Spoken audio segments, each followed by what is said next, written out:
Find the car that's right for you in a few clicks with the Mercedes-Benz online showroom. Compare all available cars from SUVs to cabriolets and all-electric cars to plug-in hybrids. See all the latest retailer offers in one place and get an instant guaranteed part exchange valuation on your current vehicle. Sensationally simple. Search Mercedes-Benz online showroom and buy online today. T's and C's apply.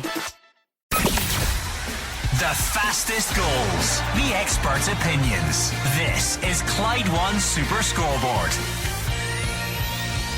Truly incredible afternoon in the East End of Glasgow, and it's finished Celtic 4, Rangers 0. Ange Postecoglou's men go 5 points clear at the top of the Scottish Premiership table after a dominant and convincing display. They were good, Rangers weren't, and that's what's led to this scoreline this afternoon. We're building up to the 3 o'clock games. We need to get your reaction after an outcome like that. Charlie's a Rangers fan. How does it feel being a Rangers fan right now, Charlie? Absolutely got it. I never even watched the game. I went away at the road and I come back down. My wife told me we get beat 4-0. I couldn't believe it. I could believe it because the thing is, we sell two class players. The two class players who had been in that team today, no way would they get beat 4-0. Bassey and Aribo. We got the money. We're more interested in bringing the money in. We need money. But at the end of the day, that's what's done it. And the thing is, we may as well just keep Celtic the league now, as far as I'm concerned. Is the league over discussion in 3rd of September? Celtic last year, Roger, proved that those conversations are daft. But you would sympathise why a Rangers fan might feel that way tonight. On the evidence of today, Gordon, you wonder where and how Celtic are going to drop 5 points.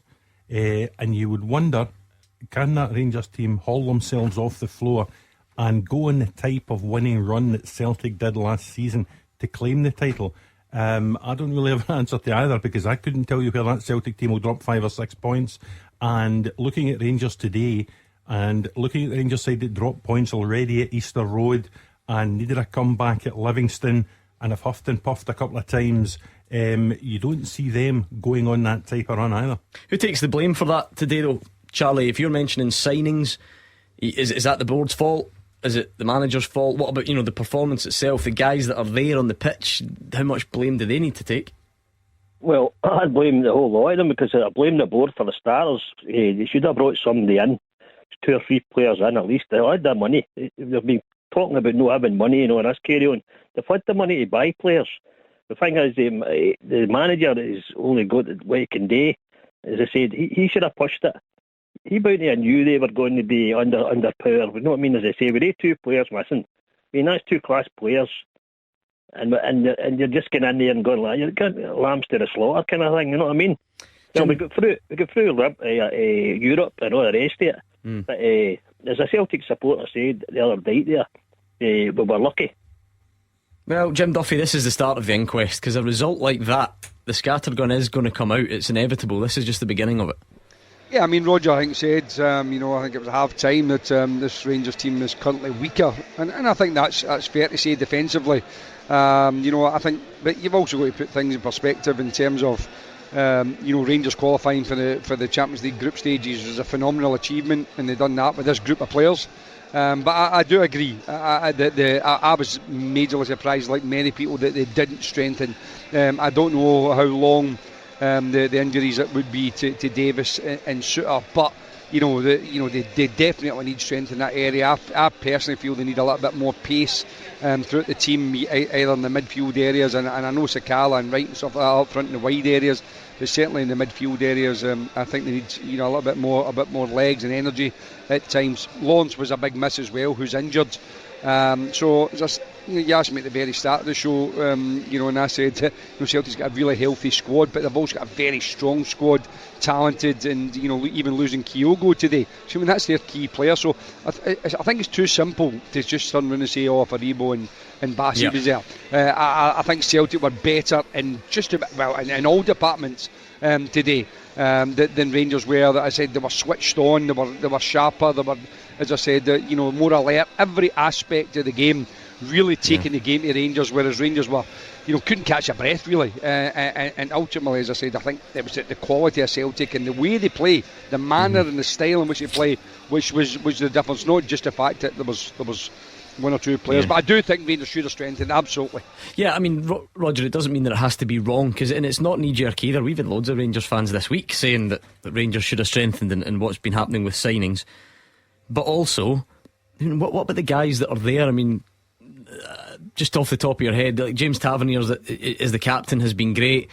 He'll have had a bad game today. John Lundstrom's supposed to be this midfield enforcer that the Rangers fans love. Can he set the tone? He couldn't do that. Ryan Kent, to be fair, had some flashes first half. Cholak's been in good goal scoring form.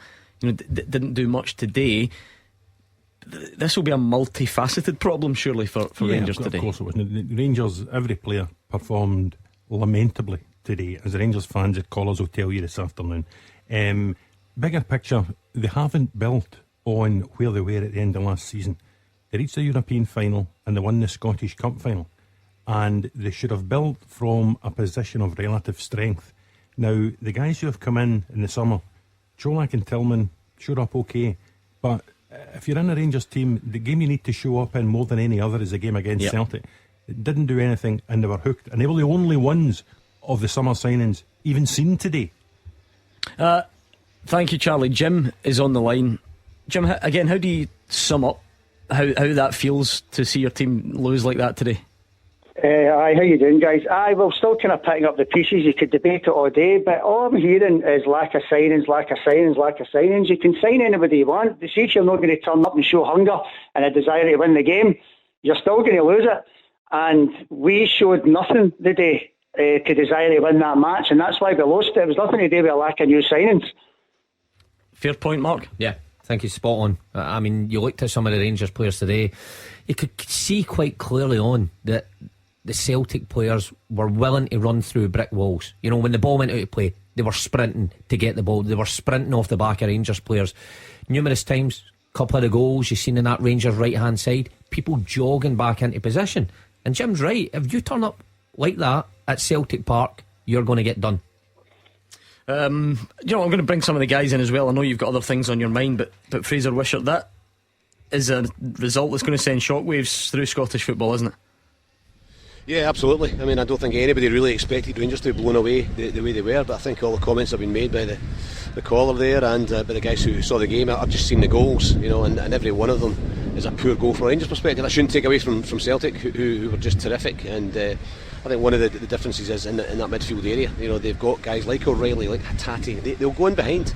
They've got guys up front who'll go in behind, and Rangers just don't seem to have that. I mean, the amount of times listen to you guys and Cholak was up front on his own and turning and nobody getting up beside him. But if you come to Celtic Park and you're playing against Ange Postecoglou's team, it's what they do, and they must have been made aware before the game that Celtic play at such a high tempo, and they restart the game. The ball boys get the balls back very quickly, and for all the goals, like first three goals, they could have been stopped. Throw-ins and free kicks taken quickly by Celtic. That's what they do. It's an intensity.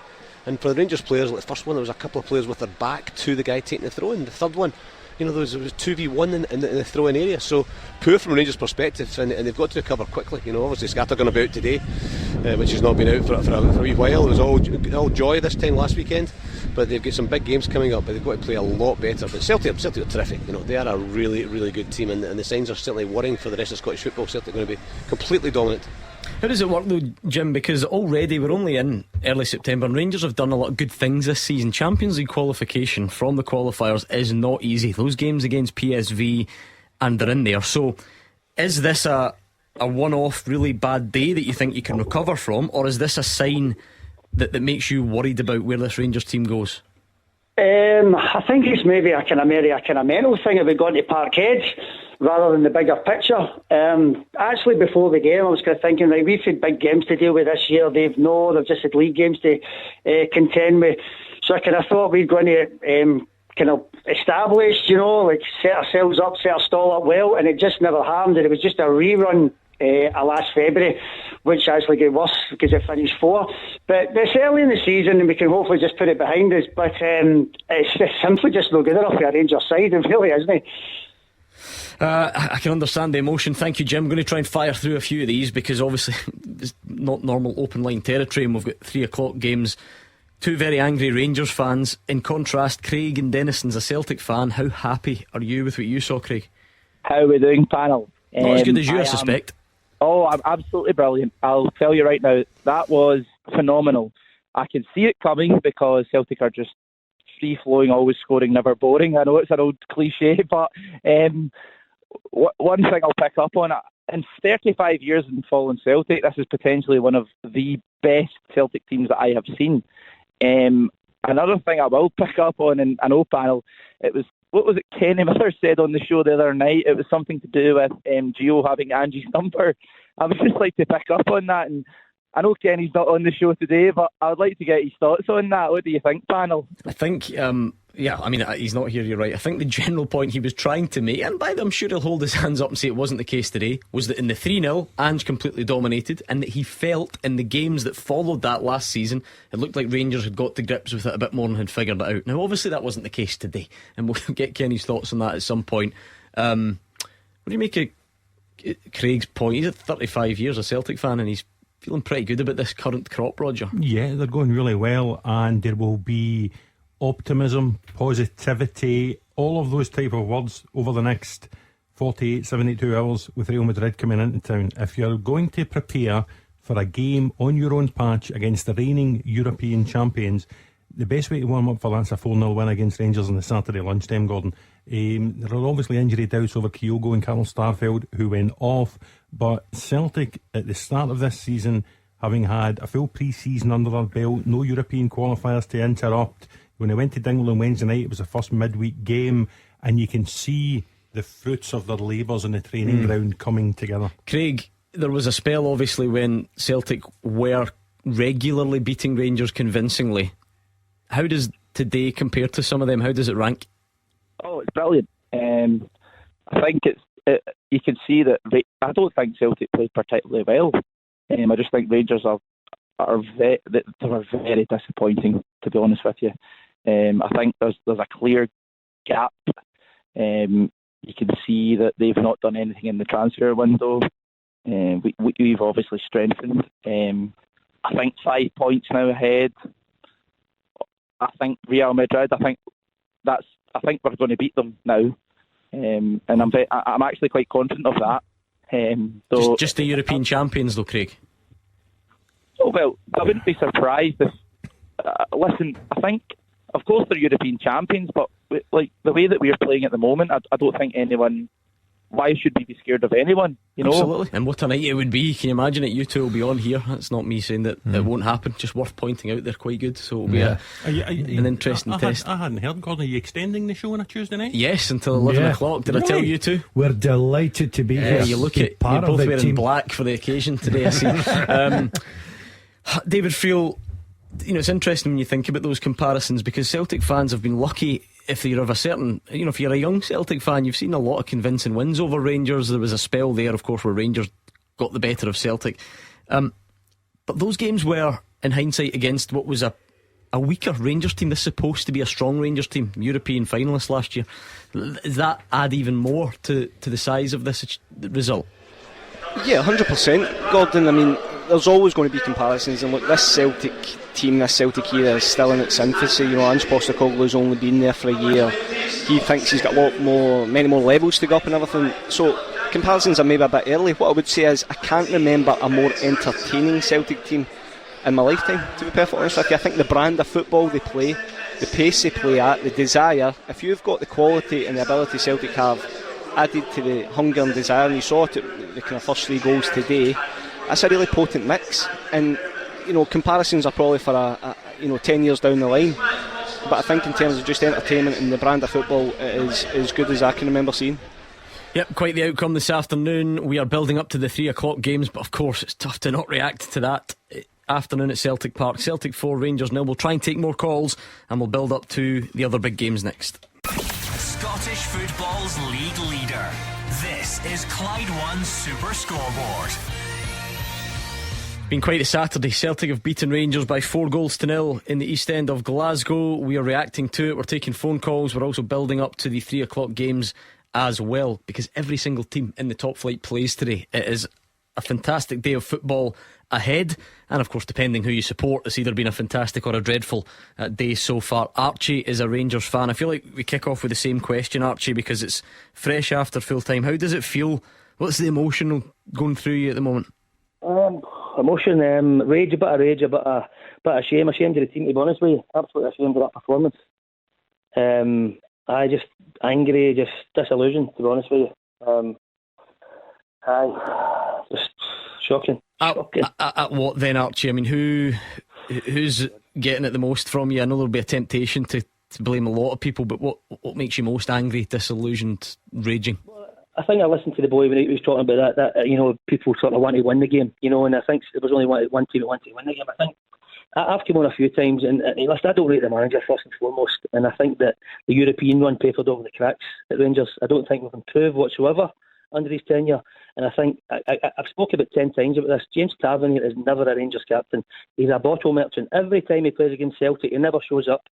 We need leaders in the park, we need men in the park, and he's just a boy. We've no men in the park, and I think the team is disjointed. I think we're out of balance, we're one-dimensional, we're boring, there's no creativity, we're just lacking in every single department. It's just like, I don't know, we're just a mess. The whole team's a mess, and I think it goes back to the manager, to be honest with you, and the captain. If he's not leading the part, then he's meant to be an example for everybody else. Do you know what I mean? And he's not doing it. He just bottles it every time he plays against Celtic. Can you see a European run to the final with papers over the cracks, Archie? I mean, I know what you mean, but ultimately it's not like you just win a game and you fluke it. That's a serious achievement, is it not, that Giovanni Van Bronckhorst and James Tavernier play a part in? I don't know. I think, when you look at even like Ryan Kent and stuff, there's a lot of players in the Rangers, I think, when it comes to, the European run, playing the big games, a lot of them, when it came to Europe, they became different players. It was like a different drive and a different focus. But your bread and butter at home, it just seems to be, when you need to dig in, it's like a different animal, when we're playing the league. A lot of the games last season, I think it was about 5-6 games, but we dropped points, in about 5 out of 6 games, which ultimately lost the league, And I just think you need that captain and that manager to. See, I'm old school. I like a manager with a bit of presence, something that you're a bit frightened of the manager, and even the captain. And I think the two of them haven't got that. And I think like a Barry Ferguson and Alan Gray, these kind of guys that are Terry Butcher, drive the team forward with the scruff of the neck. And I just think they've just not got that. And I think that's what Rangers are lacking. Just leaders as a manager and a leader as a captain. Here's the thing, Archie, right? You mentioned European, which is interesting because the confident Rangers fans that we had on during the week, they said this will be more like a European game because Celtic won't sit in and that'll leave gaps and we can exploit those gaps because we do it in Europe. Why did that not happen today? Because I just think we've been fortunate. I think we were fortunate against that Union team. They beat us 2-0. I think we were fortunate against PSV, to be honest with you. I just think Celtic are a lot better side than PSV and that Union team. I just think we're delusional. We've not improved. We've not evolved. We won the league. We won that Scottish Cup because Hearts never turned up. And I just think the manager's not got it, to be honest with you. I don't think we've no identity. That's the word I'm looking for. It looks as if we've no identity, and we just seem all over the place. All our defenders are injured. Barisic again was horrific. Like the last time at Parkhead, the whole team just looks disjointed. And the goalkeeper, I don't know. I don't know if the players are only playing to the manager. I really don't know. I really don't. But there's something not right, Ibrox. It's just there's something missing, and I can't figure out why that manager wouldn't buy at least one creative midfielder. We've got all these same midfielders. They're either cropped or boring. Kamara, Lundstrom. They're just one-dimensional. We need a bit of spark in the team. We've just not got it. There's no one player in the Rangers team for me that lifts bums off seats that gets people excited. Scathing stuff from Archie. I'll need to leave it there, Archie, but we can certainly all sense how you're feeling. And that's an understatement. Let's quickly go around the rest of the games and get a recap of team news. One of the Super Scoreboard derbies is Motherwell Dundee United. Gabriel? Yeah, as I said, it's two unchanged teams here. We'll start with the hosts. It's 4-3-3 for Stevie Hamill's men. Liam Kelly in goal, Paul McGinn, Sondre Soham Johansson, Ricky Lamy and Matt Penny in the back four. Sean Goss, Callum Slattery and Ross Tierney in midfield with Blair Spittle, Kevin Van Veen and Joel Efford up top. It's 5th place Motherwell against bottom of the table United. As I said, United still managerless. Scott Fox is in charge of the team today. He is unchanged as well. It's a 5-3-2 formation. Carl-Johan Eriksson in goal. A back five with Liam Smith, Ryan Edwards, Ross Graham, Charlie Mulgrew, Aziz Behic, Ian Harkes, Dylan Levitt and Jamie McGrath in the midfield three with Tony Watt and Stephen Fletcher up front. The referee here in Lanarkshire, Craig Napier. Looking forward to that one, obviously. Livingston Hearts, David Friel. Yeah, Gordon living a run of 3 successive defeats. A bit of a difficult period. It's unlike David Martindale's side, and he's only made one change. James Penrice comes into the midfield, so it's Jamal George in goals, Nicky Devlin, Sean Kelly, Io Balai and Christian Montano at the back, Stefano Mionga, Jason Holt and James Penrice in the middle, with Ismail Kincalves and Scott Pittman behind Joel Nibley. Subs are Hamilton, Longridge, Brandon, Bitsindu, Kankar, Kelly, Bahambula, Penrice and Guthrie. As for Hearts, they've got the Europa League on Thursday. They've got a lot of injuries. Robbie Nielsen completely juggling his squad, so today they go 4-2-3-1. Craig Gordon in goals, back four of Toby Sibic, Lewis Nielsen, Stephen Kingsley and Alec Cochrane, Cammy Devlin and Andy Halliday anchor in the midfield, GMS, George Grant and Barry Mackay in behind new boy Stephen Humphreys, who only signed on loan from Wigan on deadline day. Subs for Hearts are Stuart Michael Smith, Herring Shankland Forrest, Henderson, Connor Smith and Josh Gianelli, and Willie Collum is the ref here. Looking forward to the Battle of the Saints as well. Fraser Wishart. Yeah, last season 2-0 nils, a 2-1 win for St Mirren and Paisley, and a 1-0 win for St Mirren in April here at McDiarmid Park, and apparently that was the first goal at McDiarmid Park St Mirren scored since 2014, thanks to James, the St Mirren media guy, for that fact. So I don't expect a lot of goals here today, despite the fact that they have Nicky Clark in for his first game since he signed for St Johnstone. Montgomery also comes in, Brown and Phillips drop to the bench, Remy Matthews in goals, back three Ryan McGowan, Alex Mitchell and Andy Considine, midfield four Dre Wright, Melker Hallberg, Graham Carey and Adam Montgomery, with Jimmy Murphy behind Stevie May and Nicky Clark, Parish, Kucheravi, Gordon, Crawford, Phillips, Bayer, O'Halloran, the other new signing Conor McLennan and Jason Brown on the bench. Not surprisingly, Saints unchanged after 3 wins and 3 clean sheets, 3-5-2 formation. Trevor Carson in goals, Marcus Fraser, Declan Gallagher and Charles Dunn at the back. Across the middle, Ryan Strain, Keanu Bacchus, Ethan Erahon, Mark O'Hara and Richard Tate. And up front, the pairing of Curtis Main and Jonah Ayunga. Urminski, Shaughnessy, Tanzer, Gogic, Flynn, Kilty, Henderson, Gray and Brophy on the bench. And the ref today at McDiarmid Park is Colin Stephen. Steve Cowans looking ahead to Hibs Kilmarnock. Gordon, yes, Hibs without the manager Lee Johnson today through illness, so it's his assistant Jamie McAllister that takes over. They lost 1-0 to St Mirren last week and they've made 2 changes to that team. Doyle Hayes and Doige are out, in come Kenny and Henderson, so Hibs go with Marshall in goal, a back four of Cadden, Porteous, Hanlon and Cabraja, midfield four of Henderson, Kenny, Newell and Campbell, and Boyle and Newon up front. Subs are Schofield, Miller, Doyle Hayes, Jaya, Stevenson, Boyang, McKirdy, McGregor and Fish. Kilmarnock come here in good form, obviously beating Hearts 1-0 in the League Cup during the week. Dennis McInnes makes 2 changes to that team as well. Out goes Donnelly and McKenzie, and in comes Shaw and Power. So Kilmarnock start with Walker in goal, a back three of Wright, Taylor and Mayo, midfield four of Chrisen, Alibayasu, Power and Polworth, and a front three of Armstrong, Cameron and Shaw. Subs are Woods, Stokes, McKenzie, Sanders, Murray, Lyons, McEnroy, Satowo and Lafferty. And today's match referee is John Beaton. Dave Galloway, what about Ross County Aberdeen? Well, Ross County go into this one on the back of 5 defeats in 6 games, but that doesn't tell the whole story, Gordon, as they faced Celtic twice, Rangers and Hearts. Aberdeen come here having built up good momentum. They've won 4 of their 5 games since losing to Celtic. So County will start with Laidlaw in goals. At the back, Johnson, Baldwin, Jakubiti and Purrington. The sitters, Tilson and Kinkola, with Danda, Callaghan and Hewula further forward. White leads the line. The subs, Eastwood, Owura, Samuel, Sims, Loturi, Watson, Olegby, Akio and Payton. As for Aberdeen, they have Roos in goals. Across the back, Richardson, Stewart, Scales and Coulson, Ramadani and McCrory sitting in front of the back four. Then the more attacking Clarkson, Bissowan and Hayes further forward, with Majowski the centre forward, the focal point of the attack. The subs for the Dons, Lewis, McKenzie, Morris, Lopez, Watkins, Polvara, Duncan, Milne and Kennedy. And the referee, Kevin Clancy.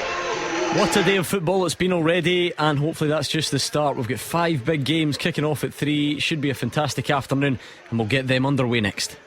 The Super Scoreboard podcast is sponsored by Taggart's Motor Group. Taggart's have Jaguar, Land Rover and Volvo showrooms across Glasgow and the West, so you can find the new or used approved car that's right for you. And as Taggart's are part of the Lookers family, one of the largest franchise dealer groups in the UK, you can browse thousands of nearly new and used vehicles in stock nationwide to find your perfect vehicle. They've also launched Click and Sell. It makes selling your car simple by using their trusted dealer network of over 150 sites.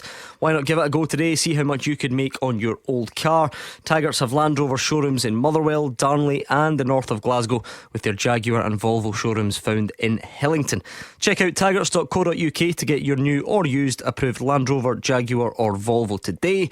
Now let's get back to the podcast. The team with the biggest support in Glasgow and the West. This is Clyde One Super Scoreboard.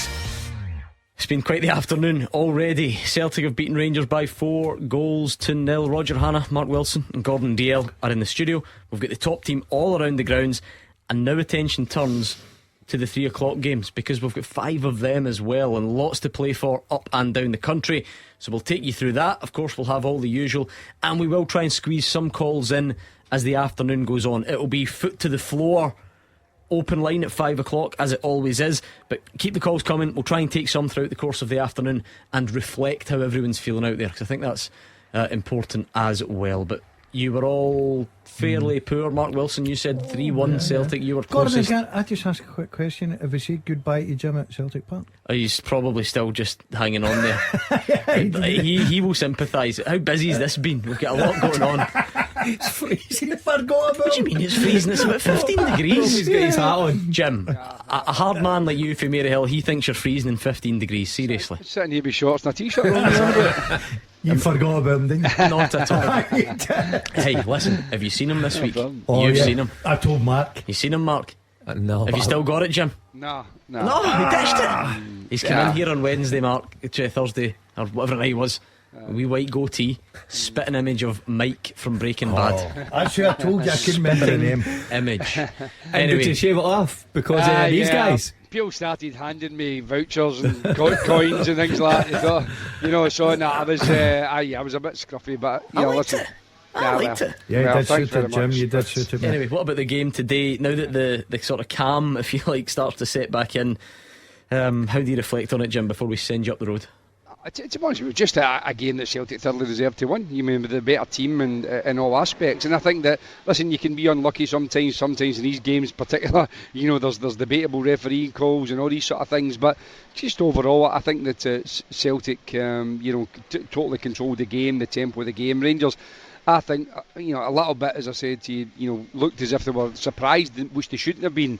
But if you go and play into Celtic's hands, what they did do, they played balls into the particularly early part of the game, into that middle of the pitch where Celtic were ratting round them, 2 and 3 players all the time, nicking the ball off them, keeping them on the back foot, and then, as we've said before, the ball kids all around the ground, sprinting to get the ball on, Celtic taking things quickly, and it just literally, Rangers looked spooked to start with, and then by the time they kind of got a breather and started past the ball a little bit, the game was gone. They were 2-0 down by that time, and eventually 3-4. So overall a fantastic Celtic performance. I don't agree. I think one of the Celtic callers phoned earlier on said they didn't think the team played that well. I thought Celtic were terrific and just looked in complete control and really super confident. And Rangers, just were all over the place, and they'll have to regroup before the Champions League match during the week, because they'll have to clear their heads and try and shake this one off. But it won't be easy, because the calls will be coming thick and fast. The criticism will be there for him. There'll be big decisions to make. Does he bring Alan McGregor back? I think it's going to be the number one call he's going to have to make for Giovanni Van Bronckhorst. As for Celtic, it's just strength and depth, and they just go from strength to strength and just seem to get better and better. And I don't know how many goals they've scored so far this season, Gordon, but I thought is that 17 in the last. I think the 25 in the league now. 25 in the league. I mean, it's just the early September. I mean, it's just extraordinary, and it's a joy to watch. Listen, if you love your football and you want to be entertained, you watch Celtic. Simple as that. Enjoy the trip home. We were just being kind to you, letting the traffic clear. That's all it was. Thank you very much. Cheers, guys. Enjoy the rest of the show. Great to have Jim Duffy on the show from Celtic Park. Impressed, obviously, by what he saw from Celtic. Not so much with the Rangers' performance. Goals are raining in down the divisions. Elgin City 1, Bonnyrigg Rose 0. Brian Cameron. Stenier 1 up against Stranraer. Then we've got Scots scoring down south. Callum Hendry, son of Colin. Salford 1, Crawley 0. Scott Fraser, he's Scottish as well, for Charlton against Bolton. So it really is all happening. A 30-yarder from Johnny Hayes has been parried away by Laidlaw. Humphreys, New Hearts signing a volley at the back post. Then he clears the stand with it. Not hard to clear the Tony Macaroni stand, is it? It's not the biggest, but there we go. And lively start at Fir Park. Motherwell probably shading it. They got a free kick in a dangerous. Did Jamie McGrath get booked? Yeah, he did, a very early booking. Tony Watt, he'll get a nice reception, I'm sure, from the Motherwell fans. And his old teammate Sondre Solholm just sticks his head in the back of Tony Watt's head. He's getting booed every time he goes near the ball. Speaking of a good reception from the Motherwell fans, Louis Moult, I believe, presented to the Motherwell fans again before kick-off this afternoon. The return of the prodigal son. King Louis, that's what they call him. Yeah, did they milk it a bit? Yeah, of course, and that's what you do. You've got to milk it, Gordon. It doesn't last long. Ask Mark. As if Mark ever get a reception like that. No, but I'm talking about... You're having a go at me for as well. I'm just talking about... Straight back from my holidays into this. Listen, you've got to milk it. I mean, I know players who hung up their boots 25, 30 years ago, and they're still dining out in it. They're getting fed for nothing. They're getting half-price putters around the country. We don't talk about that, please. That's even low by his standards. How was the holiday, by the way? Oh, fantastic. Loved it. How was medieval night? Oh, full of action. Yeah, full of action. Never really a dull moment. Standing next to a horse. Nights everywhere and battles. Did you really have to go out though with the sort of chainmail top on though, like your nipples on show? I thought that was taking it too far. For me personally, in the evenings. Did you get hold of the jousting pole? And bearing in mind your responsibility on this show as a role model for young children, any comment to make about the time the news team tried to call you for a comment on Jack Ross being sacked and you were not fit to take the comment? 12 o'clock in the day. I was happy hour and the pina coladas were flowing. No. I said bear in mind your responsibilities, so please they drink were virgin pina responsibly. coladas. Yeah, you just too much sugar. Yeah, that was it. I was hyper. And too much sun. How red's his face? Do you know what it is? I actually didn't realise it. I thought he doesn't look too red in the face, and during one of the breaks you went and sat down over there. You sort of came out of the light a bit, and I looked at you and thought, wow, he has been in Tenerife. I'm okay, I creamed up this time. His tattoos have lit right up. Look at them, they're looking great. Right, anyway, Roger Hanna, no pressure. Don't mess this up now, right? Because you're in Mike position 1, as they call it, which means it's your job to deliver this today. The first half teaser with the scottishsun.co.uk/football for the best football news and opinion online.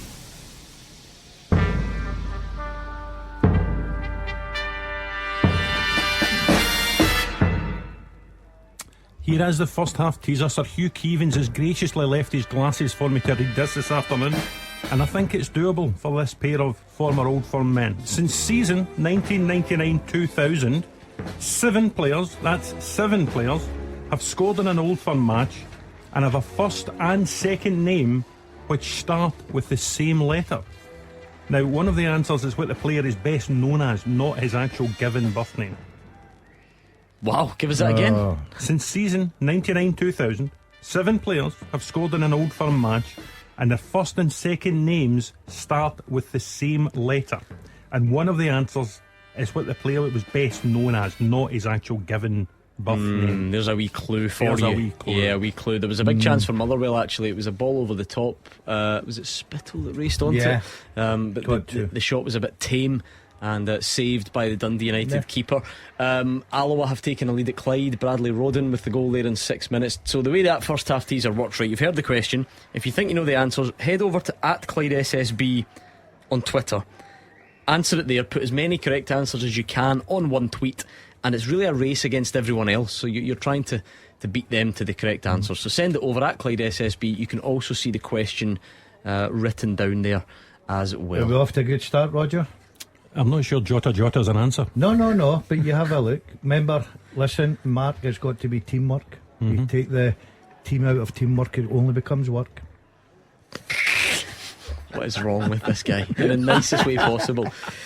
Do you know what's bad about this? It's bad enough that you've started this season mysteriously delivering inspirational quotes, but that's a bad one. That's it's now. Motivational. Give that again. Take the team out of teamwork. It becomes work. It only becomes work. Scraping the barrel. Scraping the barrel. I don't think we'll have Clintons on the phone at any point soon. The amount of people honestly in Tenerife that said they listen to this show as well on a Saturday for that level of nonsense. He's ruining people's holidays. He's had a bad day today, obviously. Don't mention it. With his parking. Do you know what I just hope? Because I'm not as big a deal as you guys. You guys No. are famous everywhere you go, so you need to Oh, watch. You need to watch what you do. Well, he got a lovely compliment letter put on his car about his parking. You need to today. watch what you do. It says fine parking. But I hope the parking attendant that I spent 20 minutes having a polite debate with this morning isn't listening, because he wouldn't have known it was me. I can go under the radar. You three are big names. Daz. This is what happens when he abandons the new car school. Exactly, mate. No, the new one abandoned him today. I've dropped him like a hot potato after 1 week. We travelled separately today. I couldn't do it to you again after last week. See that look in your face? You were like, I was distraught. It was a bad weekend for me last. Sad puppy. Those puppy dog eyes when I arrived with Roger Hanna, and I thought, oh, hold on a minute, we've had a red card already at Easter Road, and it's Ash Taylor, match winner for Kilmarnock last week, the skipper, and he's been sent off 10 minutes in for Kilmarnock at Easter Road. That's a severe blow for Derek McInnes's men. He's one of the players that he relies on. Good experience pro. Can he be losing a player in 10 minutes? I wonder what it was for then. Seriously play, but he's also proved very valuable in the opposition box so far this season. You know, when you consider the late equaliser against Dundee United in the first weekend, the late goal against Motherwell last weekend, it sort of turned the game in Kilmarnock's favour. That's a big blow for Derek. Chance for Hearts. George Grant, sublime pass from Barry Mackay. You'll be delighted to hear, Gordon, another of your favourites. Yeah, he's my Hearts one. But he's fired wide. Not Andy Halliday, no. No, Andy. No, he doesn't play enough for me. He's good at being the pundit. Or is he? Well, I think Bottom he was of the cheated. table now. No, Is he he was really? cheated. Yeah. What happened this Did week? you hear my Is it six on Tuesday? No, I didn't. No, I was He at the lost on medieval Thursday night. though. Tuesday. I was unfortunate. You're only as good Thursday. as your last game. I was unfortunate Thursday. Halliday's lost 2 of his 3 games this season, and he's bottom of the table. I must admit, I'm going to need to contact Black Arthur. I don't think Monday can go on his record. Why? It was a shambles from start to finish. The caller cut off halfway through. We had to get a new caller on. Then there was the debate about, does this new caller know what the questions are at the start? We then went to the tiebreaker and Andy lost, but there's even a suggestion that I miscounted. That he shouldn't have gone. Oh, hold on a minute. Ash Taylor's been sent off in the game at Easter Road. Goal flashes with Clyde Built Home Improvements. And the 10-man disadvantage is already starting to tell. It's Hibs 1, Kilmarnock 0. Joe Newell, free kick, hit the wall, and then he gets it on the rebound. Always nice if you can pull that one off. Joe Newell has scored to put Hibs 1 up against Kilmarnock. Player with so much promise, Joe Newell. Saying a couple of weeks ago how he looked great when he first came here and went off the boil, but I mean, a great time to get a goal. Is Hibs manager listed? I read that on my travels. Emergency surgery for Lee Johnson. We wish him a speedy recovery. Yes, get well soon. Nothing to do with Hugh, was it? After Hugh's scathing assessment last of week, him. I don't think it was anything to do with Hugh and nothing to do with the sniper that he brought in to speak to the players. I believe it gallbladder surgery, is that right, Gordon? Something along those lines, yeah. Jamie McAllister left in charge. What about Hugh? Seriously? Yeah, today brilliant. of all days. Where is he? Italy. He's somewhere between Glasgow Central and Italy on the train. ScotRail to Italy. Try to use his card, won't he? His free journey. Can you imagine the poor boy, the poor boy at Singer Station this morning when Keevans and Lady Keevans pitch up the suitcases and ask for a pensioner return to Naples. So he's away to Italy on the train, is he? He's going all out. I think it's a big anniversary. Wow. It's 3 nights in Rome, 3 nights Naples, 3 nights Florence. Probably not in that order. Or will it be in that order? My geography's not where it should be. Naples is south, yes. Then work your way. So then Rome, then, or the other way round. I don't know where he started. He will not like Naples. Why? Oh, it's too busy. Well, Rome's not exactly quiet, is it? I know, but Rome's Neither more Florence picturesque. for that matter. Naples you don't is, like anywhere. Naples is abroad. basically you stop off for a pizza because they're famous for their pizzas and move on. And Maradona. Yeah, that's good. Florence, lovely though. Hearts fans have got that to look forward to. Florence And Rangers fans have Naples to look forward to. Rangers fans? Sorry, absolutely. A lot of pizzas. Yeah, famous for them. Florence is great. That seems to be the only fact you know I know. about Naples. Loves pizzas. He keeps in pizzas. I think he's trying to drop a hint to producer Callum. I couldn't name the guy, but last time I was in Florence was in a school trip, 6th year. So you think you're a bit older, but you're not. You're still daft, immature schoolboys. There was outrageous behaviour from the hotel room window one night, and I'd need to leave it at that, with it being a family show. Outrageous. So many questions here. So you think of the picturesque nature of Florence, and then you think that's not so picturesque. More info on the break, please. Timo Puckie's got Norwich 1-up against Coventry for the second week in a row. Jensen Weir, who did I tell you? Come on, do you listen to me? Yes, he's David Weir's son. He is, and he's scored for Morecambe to put them 1-up at Bristol Rovers. See, every day's a school day on here. Yeah, I'm taking all in. We didn't do our Ackers, did we? Well, I've got we missed the boat. Everything's out the window. It's too busy today. Right, okay. Let's be honest. If there's one feature on a Saturday afternoon, I think that the listeners can live without. I think it might be that. This could be the big day. I'm confident. Cammy Ballantyne of Airdrie. He's not one that you two had there, is he? As a player, no. He's been sent off. Used to be at Dundee minutes. United actually as a kid. Cammy Ballantyne. I'm sure it's the same one. And he went to Montrose, but. Oh, there we are. It's obviously part of the same incident, because Danny Handling's put FC Edinburgh 1-up on Airdrie straight after that red card, so that probably linked, you would have to say. Going well, FC Edinburgh just got into that league. I noticed they signed James Cragen yesterday from Arbroath. I thought it was a decent signing. Yeah, good for the FC Edinburgh, well done to them. More pressingly, what's happening at Arbroath? Feels to be like, I feel like a few players are leaving, and it's not really, obviously it's not going to plan results wise, but James Cragen, and who was the other one I saw? Luke Donnelly left the club. Yeah, it just feels like there was talk of Nicky Lowe leaving. I don't think that was the one, sorry. That's the one that jumped out at me. Yeah, and listen, they did terrifically well last year. It's maybe naive of us to think they could maintain those levels again, because they are a part-time team operating in a full-time division. They were so close. You remember that Friday night game at Kilmarnock towards the end of the regular season, then into the playoffs, and they just fell short in that playoff semi-final. But Dick Campbell's done a wonderful job, and he will now acknowledge that the changes in the squad will be to try and stabilise the club and keep them again in the Championship, and that won't be easy. So where are we today then with the 3 o'clock games? Hibs are 1-0 up against Kilmarnock through Joe Newell. Killie are down to 10 men. It is goalless in the rest, so that's Ross County Aberdeen, St Johnstone St Mirren, Livy Hearts, Motherwell Dundee United. If you're just joining us, by the way, and you haven't heard, Celtic beat Rangers 4-0, but we'll probably not discuss that much between now and Christmas, will we?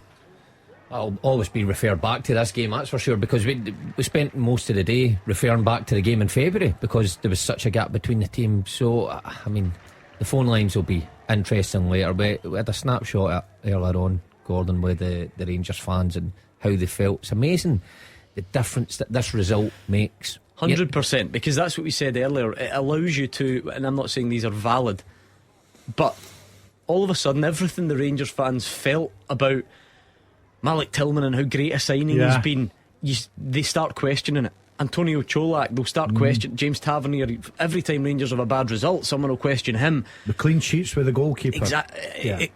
Hero to zero. The results like this have big knock-on effects, don't they? Yeah, and it's the magnitude of the game, because it means that much to the supporters, that even though it was only 2 weeks ago that Rangers were away at PSV and everything was great, and the manager tactically got it spot on, we'll have people tonight, like we've already had that, so this afternoon, saying that the manager has no idea. Look, it's a bit of a different Saturday. The phone lines are open. You can get your calls in. We cannot do wall-to-wall calls between now and 6 o'clock. I mean, we would have the volume, but there's a lot of other games going on, so you can still call. We'll do some in this half, we'll do some in the next half, then at 5 o'clock, foot to the floor, and we'll go all out on it. Kelty Hearts are 1-up against Falkirk. It was one of their star men from last season, Joe Cardle. They're in a good run, Falkirk, are they not? Yeah, they were. Nikolai Todorov's got Dunfermline 1-up at QOS. One of the players of the season so far, Joel Nubley, a mazy run, and there's that man Halliday back to cover, playing through shingles and all, and he's where is he playing today? Tell me, you had that injury? Shingles. Shingles, no. The only one we've not had. Well clear of shingles. Yeah, infectious stuff that. Well, obviously not. If so if the full Livy team go down next week, don't you start a conspiracy. He's obviously allowed to play. Oh no, where it's came from. He's in holding midfield. Andy, that's good to see him getting a start. After really 20 minutes he'll be moved somewhere else, but that's where he's. But that's why teams sign him. He can, he can influence different sections of the pitch. He can play anywhere in the H. He's very good. He's very good at occupying the seat behind the manager. He's brilliant at that, and he brings a lot to the table. He must hate you. Andy, You he can't hear me. Because he's playing. Exactly. Because he's Usually living out sitting life on as the a bench. Premiership footballer. And you're just in here criticising. I'm not criticising, I'm only passing on some experience to him. And he'll be playing in Europe in midweek. You know, Exactly. we've spoken about Celtic, Real Madrid and Ajax, Rangers, but Hearts start their Conference League group campaign on Thursday night. Is it Istanbul, Başakşehir? Tynecastle, big game. He's just burst into the box trying to get on the end of a cross and been clattered by the Livy keeper Shamal George. He'll be off injured in 2 minutes. Oh yeah, the limp will be on. But I hope he gets a few goals today. I really like Andy. He's a lovely lad. You hope he gets a few goals? Yeah, I'd like to see. Yeah, he did I'd get he got a famous Edinburgh the Derby double last exactly. season, didn't he? And he milked it. He get man of the match. Honestly though, you are some laugh. The thought of you, right, the way you milk everything in life. Yeah. Imagine you playing in a game the size of the Edinburgh Derby, being a midfielder, scoring twice, and then the behaviour from you would be verging on illegal, and you've got Andy Halliday milking that from last season. Well, I scored You are the biggest Glasgow hypocrite. Derby when I was 18. Didn't milk it too much. Yeah, I was up the dance with my blazer on that And night. you're still speaking about it 40 years later. Yeah, we've done that one up with the blazer on. I just came from the game. I thought 12 o'clock at night. I thought, to be honest, the blazer was understandable. I thought you pushed it with the shin pads. I thought you should have at least taken them off. The people of Victoria's did not need to see that. It's the only way you can get in for nothing. The woolly strip. Remember the strip he Woolly pulled it? strip. Did you see this, Roger? Yeah, I He did produced see a it, strip the other week. It was made of wool. Yeah, I mean, They were the days, Roger. It was cold back in the days. Let's check in on the. He is limping, by the way, Halliday. he does love a lump. He does, and then a wee yeah. applause to the fans. Yeah. Roger, what's the teaser looking like? Remind us, please. The teaser. Since season 1999-2000, 7 players have scored in an Old Firm match, and their first and second names start with the same letter. And just a clue again, one of the answers is what the player is best known as, not his actual given name. 7 players. I hope this didn't change this afternoon, did it? Just to double check. No, I don't think so. Just in case the question's out of date. But for instance, Barry says amazing Abada. No, it's not going to work, Barry. I appreciate how you're feeling about him. Stephen's, I don't know if this is an education from Stephen. He's put Andre and then he's put the middle name of Kanchelskis. It begins with an A. No, come on, Stephen, we're not that highbrow here. You should know that if you've ever listened to the show. Look at the beads of sweat on DL's temples Yeah. at the mere mention of the name Andre Kanchelskis. He still terrifies me every time I hear him. Ryan Pollard says Virgil van Dijk. No. He didn't score, did he? No, Against I don't Rangers? think he scored against Rangers. I don't think he did. Matthew Boyle says Malky Mackay. No, it's that's too Yeah, early. But good from thing. 1999-2000, Malky scored mid-90s. I think Nando V knows he's at the wind up here with Albion Ayeti. He says from a parallel universe. It wasn't Albion Ayeti. Ryan and a few others have got that wee clue that you Excellent. mentioned. What is it again? Good. That it's not his. It's what he's known as. It's not his actual the name on his passport. There we are. Oh, I've got it. Go on then, write it down. Let's see. Right, okay. Omiyonga booked for a pull on George Grant. Livy fans are giving Wee Willie pelters. Is it? Is it? Possibly. Let me see. It's here, Gordy. Yeah, well done. Saw a stat the other day. Your tweeter mentioned Virgil van Dijk. Suggesting the other day Virgil's never actually played at Ibrox when he was at Celtic. I wouldn't have, because it was so when he comes with Liverpool, that was his Ibrox debut. I remember he played the cup game at Hampden. That was at the 2-0 Griffiths and Commons. Yeah, that could be right. Yeah, I can't. The one that the clip went viral because he nudged Nicky Law and nearly sent him halfway down Aitkenhead Road. Remember that? And he's trying to close him down. You're looking at me blank. You don't remember anything. I think Rangers were championship at that stage. Yeah, I think he played that game, and then he wouldn't have played any others, would he? Yeah, I think that's right. Or not many more. Keep your guesses coming in then at Clyde SSB. I love this, right? You three have been called some things in your time, right? Brian Marshall, producer Callum, I don't think this is your responsibility, but everything else is. So not sure who's running the Clyde One app. You three looking good, and apparently, so if you get the app on at the moment and on your lock screen, it's popped up Clyde One, but it claims that it's Destiny's Child that are currently playing.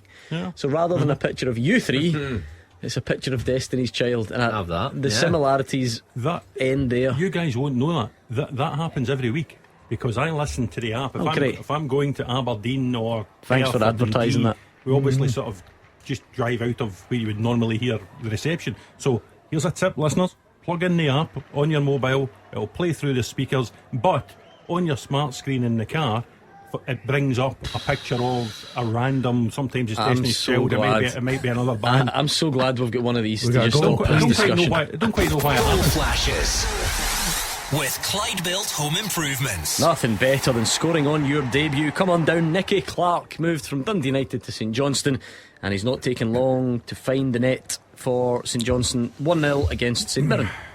Fancied St Johnstone today. Got them on the Aka there, Roger. There we go. Yeah, Nicky Clark, good signing for them. I saw them when they lost a couple of weeks ago, home to Aberdeen, and it is the archetypal mark. They're good and they're organised and they're great until they get to the final third. And they had the lad Theo Baer up front, never looked like scoring a goal. And Stevie May came on and never looked like scoring a goal. And I just thought if they could get someone in that final third, that could be the difference for them, to avoid another uncomfortable season. And Nicky Clark's arrived, and you can't say fairer than that. I saw the a video goal in the first half hour. When he was a wee boy. See that in the dressing room, St Johnstone dressing room. When he qualified for Europe and started as a manager. Amazing. It's a good story for the St Johnstone fans and him. Now, we did say the phone lines were open. Look, we're going to be a bit of a disjointed afternoon. No, that's the wrong way. That sounds negative. An exciting afternoon where we'll spin a number of plates. Gordon DL, can I just get your thoughts right now on what's happening in the games at the moment? Quickly, can you hurry up? Yeah, we've not got something. No, we'll get sure. Not get many games. Just tripping down your chin. I like that sauce. Side of your mouth. Anyway, right, you go back to doing whatever that was you were doing. Kelty 2-0 up against Falkirk. Scott McGill's doubled their advantage. So let's take a call. Craig's a Rangers fan from Shotts. Sum up what went wrong today, Craig. Hi guys, afternoon. How you doing? Good, thank you. Hi, good. Craig. My point is, Gordon, is I thought the body language of the Rangers players today was absolutely shocking. Not one of them looked impressed. I thought Tillman looked lost. And for me, Gordon Dale might agree with me here, but how Scott Arfield didn't get a game today is beyond me. Yeah, well, look, the managers went there with a game plan. I agree with you. I thought Rangers players looked well off the pace of the game. That was down to Celtic, but they keep saying, and I heard Van Bronckhorst talking about this the last time, we turned up at Celtic Park unprepared and get punished. I thought it was the same movie today. Every time that Celtic got the ball, they got it down, played it quickly. Rangers players were standing looking about. Now all the focus will go on the goalkeeper. Middle of the park they got overrun. Early, you could tell early doors overrun. Celtic players were finding acres and acres of space. I thought if you're a Rangers fan or anything to do with Rangers tonight, I think you'd be very disappointed. But taking on nothing away from Celtic, they were brilliant. Just quickly got one of these. Hang on, Craig. Goal flashes with Clyde Built Home Improvements. It's 1-0 to Livingston against Hearts. Montagno with the goal, and Hearts are raging. So we'll get Andy Halliday's thoughts on that very soon. How does that happen then, Craig? I'm pretty sure Malik Tillman and whoever else, when they woke up this morning, they thought they were up for the game, then they thought they were going to go and give it their all. Does the occasion get the better of them? Or, how do you think that happens? I think they get lost in the occasion. I think they didn't expect what they went into. But again, I've got to pick up. I think these games are tailor-made for these Scott Arfield runs that keep defences second-guessing, Mark, you've played in them. What happens? Look, I'm just amazed that if the Rangers players like Tillman and Cholak went along the day and weren't expecting Celtic to play that way, I would find that amazing, shocking, because Giovanni Van Bronckhorst would have sat his players down. He would have showed them video after video. I'm pretty sure he would have even taken clips of that game in February and said to his players, this is what you have to expect. Look what Celtic's done midweek with their reserves. Look what they did last week against United, so on and so forth. So they would have expected it. So there's only so much I think a manager can do in terms of that preparation. Now when the players cross the white line, then they have got to show the right application and roll up their sleeves. The first thing that they need today is match Celtic for work rate and application, and that should just be a given. And I thought they were miles off it. When you look at the goals and you look at the wider screen that the TV pictures were showing, you quite clearly see players, just jogging back in, hoping that their teammate would dig them out a hole. Tillman was guilty a few times. I even seen Tavernier at the very first goal, when he thought it was a Rangers throw-in, he's gambled it was a Rangers throw-in, and he's let O'Reilly in behind him. Just poor decision. But you must manage the game, Mark. You notice as a player, when you go out in these games, you can't leave it all to the manager and coach and stuff. You've got to recognise right away, right, Celtic, the minute the ball's going out to play, look at what the ball boys are doing. Look at the way Celtic are getting the ball down with a free kick. They're playing early. Doesn't matter. You've got to switch on and then, make sure that you plug the gaps. Rangers players switched off. Celtic were too quick, overran them in the middle of the park. And look, I think Celtic, I thought Rangers were quite lucky to get out there for now. Gordon, we spotted it inside 5 minutes. What was happening in the game? How did Rangers not spot it and, more importantly, react to it? And listen, Craig's come on and criticised, a few Rangers fans have come on and criticised. None of the Rangers players or management can have any quarrel with any of the criticism that comes to supporters today. They were absolutely awful. Now, one of two things now needs to happen. I mentioned earlier the run of fixtures they've got in the next 6 games. Away at Ajax, away at Aberdeen, away at Hearts, away at Liverpool. There's a home game against Napoli in there as well. Either this Rangers team responds in the manner that Craig and the other fans want them to respond, and they use this as a line in the sand and they get back from there. Or this season, if Rangers continue to perform the way they performed today in this lineup of fixtures that they've got in the next 5 or 6 games, then this season could get away from Rangers very quickly. Yeah, it's a hard, Roger's right, it's a hard run of games they've got, and they need to bounce back immediately. If they take another heavy one midweek, then pressure mounts very, very quickly, and it's often the manager that pays the price, but the players have got to take responsibility for what's today. Daz is right, in-game management had to be much better. Penalty Motherwell, they've had a few this season. Oh, Van Veen, I must say. Livy were furious with the one that got given for handball. So was Billy Dodds in Inverness during the week, and now so are Dundee United. So I don't know what's happening here.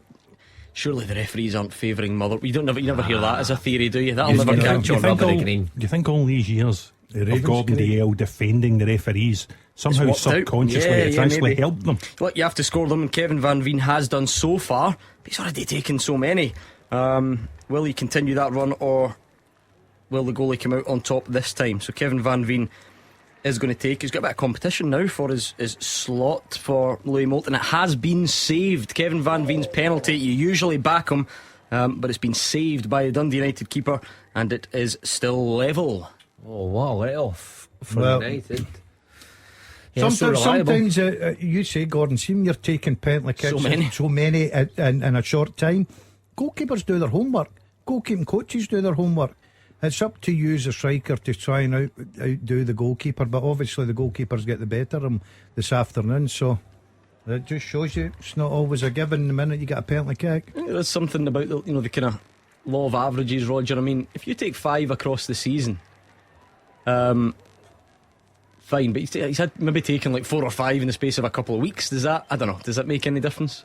I'm surprised he's missed. He's been in really good form. I've seen Motherwell Soil the day they won up at Pittodrie, really impressed with him. Stevie Hamill's first game in permanent charge, and Van Veen led the line, and you would think he'll now feel the warm breath of Louis Moult on his neck, and this would be a big game for him, a big opportunity to put Motherwell ahead, and Carl Johan Eriksson has denied him. Can't be missing opportunities like that. So reliable usually. Keeper guesses goes the right way. Penalties are interesting because it's a good height. So you think, right, can Van Veen do more? But he seemed to strike it quite well and give a bit of credit to the keeper. I suppose goalkeepers have got. Oh, it's another huge Van Veen chance as well. Now he heads straight at Eriksson. He really should score. So Motherwell on top, but still goalless there. Craig, to go back to your call, we're talking a lot about in the week leading up, Rangers fans felt that Celtic would obviously come out, but that could leave gaps, and this Rangers team are good in Europe. So why did that not happen today? Or are Celtic a bit better than maybe some Rangers fans gave them credit for going into the game? I don't think you can take it away from Celtic today. They were miles, as Mark says, they were miles better in every department. They were hungrier, they wanted it more. I just thought the Rangers, even the body language of Rangers at 1-0 down was shocking. I mean, if you can't get up for an Old Firm game, then... Can I ask you guys one thing? If Van Bronckhorst never qualified for the group stage of the Champions League, would they be under severe pressure right now? Well, the only pressure that comes is from above on the board. There's absolutely no indication whatsoever at the minute that he's under any pressure. He did lead Rangers to a European final. He did win the Scottish Cup very, very early in the season, although managers have gone, Craig, as you've seen with Jack Ross and Scott Parker, etc, etc. I just think this is the next month, that list of games that I mentioned there, this is the biggest period of Giovanni Van Bronckhorst's Rangers career. He cannot afford his players to perform like that away at Pittodrie, away at Tynecastle, away at Anfield, away in the Johan Cruyff Arena this Wednesday night, because if they perform like that, they won't get the results that the Rangers fans demand, and that will intensify pressure. I mean, Gordon, it is an interesting one when Craig says if he didn't qualify for the Champions League, would they be under pressure? But also they did, so I don't know how you'd go about hypothetically taking that away, but I guess that's just the depth of the disappointment today. Look, I think up until 12:30 today, every Rangers fan, if you'd have said anything about the Rangers manager, would have been on this phone having a go at you for criticising him. It just shows you 90 plus minutes you're away from taking a bit of criticism. All of a sudden with the Rangers supporter on saying that he never rated him in the first place, never rated the team, the signings weren't good enough. So it shows you that one game can turn some supporters against you. As Roger said, a lot of big games coming up, a lot of important games. You know, when you're a manager of these clubs, a couple of bad results, and especially today against Celtic, and it was the manner for me as well. I think that's where the Rangers fans would have been really disappointed. A lot of people saying their body language, you know, but I just think Celtic were so quick for them, come out the traps and got in about them. And I think the Rangers let themselves down today, but that takes nothing away from the way Celtic played. I agree with Jim. You're looking at a team that 6 games in the league, Celtic, they've scored 27 goals and lost 1, something like that, round about that. Absolutely brilliant. 25 and lost 1. You look at Rangers, 14 and lost 7. So just now you've got to say that Celtic really do look the business. I think the disappointing thing for a lot of Rangers fans is how it did mirror the February game so much that fans are always looking, in these games in particular, that you learn lessons, and players and managers learn lessons in how you approach the next one. And I think the 1-1 game at the end of the season at Celtic Park, they thought, yeah, definitely learned something, but it's went backwards. And I guess that would be the worry for some Rangers fans, that it's taking a step backwards and you're a Rebo and Bassey lighter. Is it going to be a long season? Is that fair, Craig? I mean, I'm sure you and your fellow fans thought you had learned from February. You know, it was miserable, but you probably thought it wouldn't happen again. Well, this one's, for me, it's harder to take than February. For me, it's worrying that this now we've got a team with Van Bronckhorst players in who he went for, and I mean, he went to the European final with a squad he inherited, not his squad. And in the last day of the window, we're playing with Sands in here who has done well, but he's not a natural centre half. Why he never signs a centre half is baffling. Going to be a lot of questions to be asked in the coming days, Craig. Thank you for taking the time. That was Craig in shots on 01419511025. Keep your calls coming in. We will try and take some throughout the 3 o'clock games, and then at 5 o'clock your traditional open line slot, not to be missed, because there's going to be some strong stuff from both sides. But at the moment it's Motherwell 0, Dundee United 0. Motherwell have missed a penalty. It's Livy 1, Hearts 0. Christian Montagno's goal, Hearts are not happy about it. St Johnstone 1, St Mirren 0. Nicky Clark on his debut. Goalless County Aberdeen, and Hibs 1, 10-man Kilmarnock 0. Ash Taylor sent off, Joe Newell with the goal. And the Championship leaders 1-0 up. United away to Morton at Capello. Dippo Akinyemi once again. He's your new favourite, isn't he? Yeah, absolutely. Delighted for my old team. They're sitting proudly at the top of the league. Desperate for them to get into the Premier League. That would have been great success for them. You're desperate for them to get relegated, so that it looks like you did the good job. Yeah. Would that surpass anything that you did? No. Well, obviously. Yeah. What was your... You got this in the final? I finished... What do you mean? Be careful. There was a degree of unpleasantness on the show last Saturday afternoon when Hugh Keevins dared to suggest that Lee Bullen taking Ayr to the top of the Championship may have got close to the achievements of Gordon Dalziel during his time as a United wasn't manager. that. He likened you to someone else. No, he put Alan someone McLeod. else's. Yeah, that was it. He said that he was a better Alan's- air manager than you. Well, look, when you win a league, you get to second in the championship. When you get to 2 semi-finals and a final with a small team, then I think you deserve a pat in the back. But We're on the march with Dazzler's Army. Doesn't have the no, same I run was, to it. I was the only person in their centenary year not to get invited at the full of air. People that had went on a day trip to Air Well, good to know he's not bitter about that, got though. invited. It was a good night though, man, wasn't it? Honestly, I used to go to Butlins as a kid. Did you get invited before me? Is that maybe more to do with your conduct while you were there? I'd no conduct. What, taking them to Hampden twice in just 6 probably days? more different behaviours in and around the town and stuff like that. I mean, I know you did a good job in the. I've done a good job in the town as well. I promoted the Goncalves place. should have made it 2-0 for Livingston. Penrice squared it to him, but he put it wide on the stretch. So Livy should be 2 up. But An old one friend at of the the show moment. puts Bolton 2-1 up. Yeah. There's a blast from the past. One of my favourites. There's nothing worse than an in joke, because now I need to explain it. Let's just say someone called Kieran Lee has scored for Bolton. There is another Kieran Lee out there who does something entirely different. Oh, well, than playing for Bolton.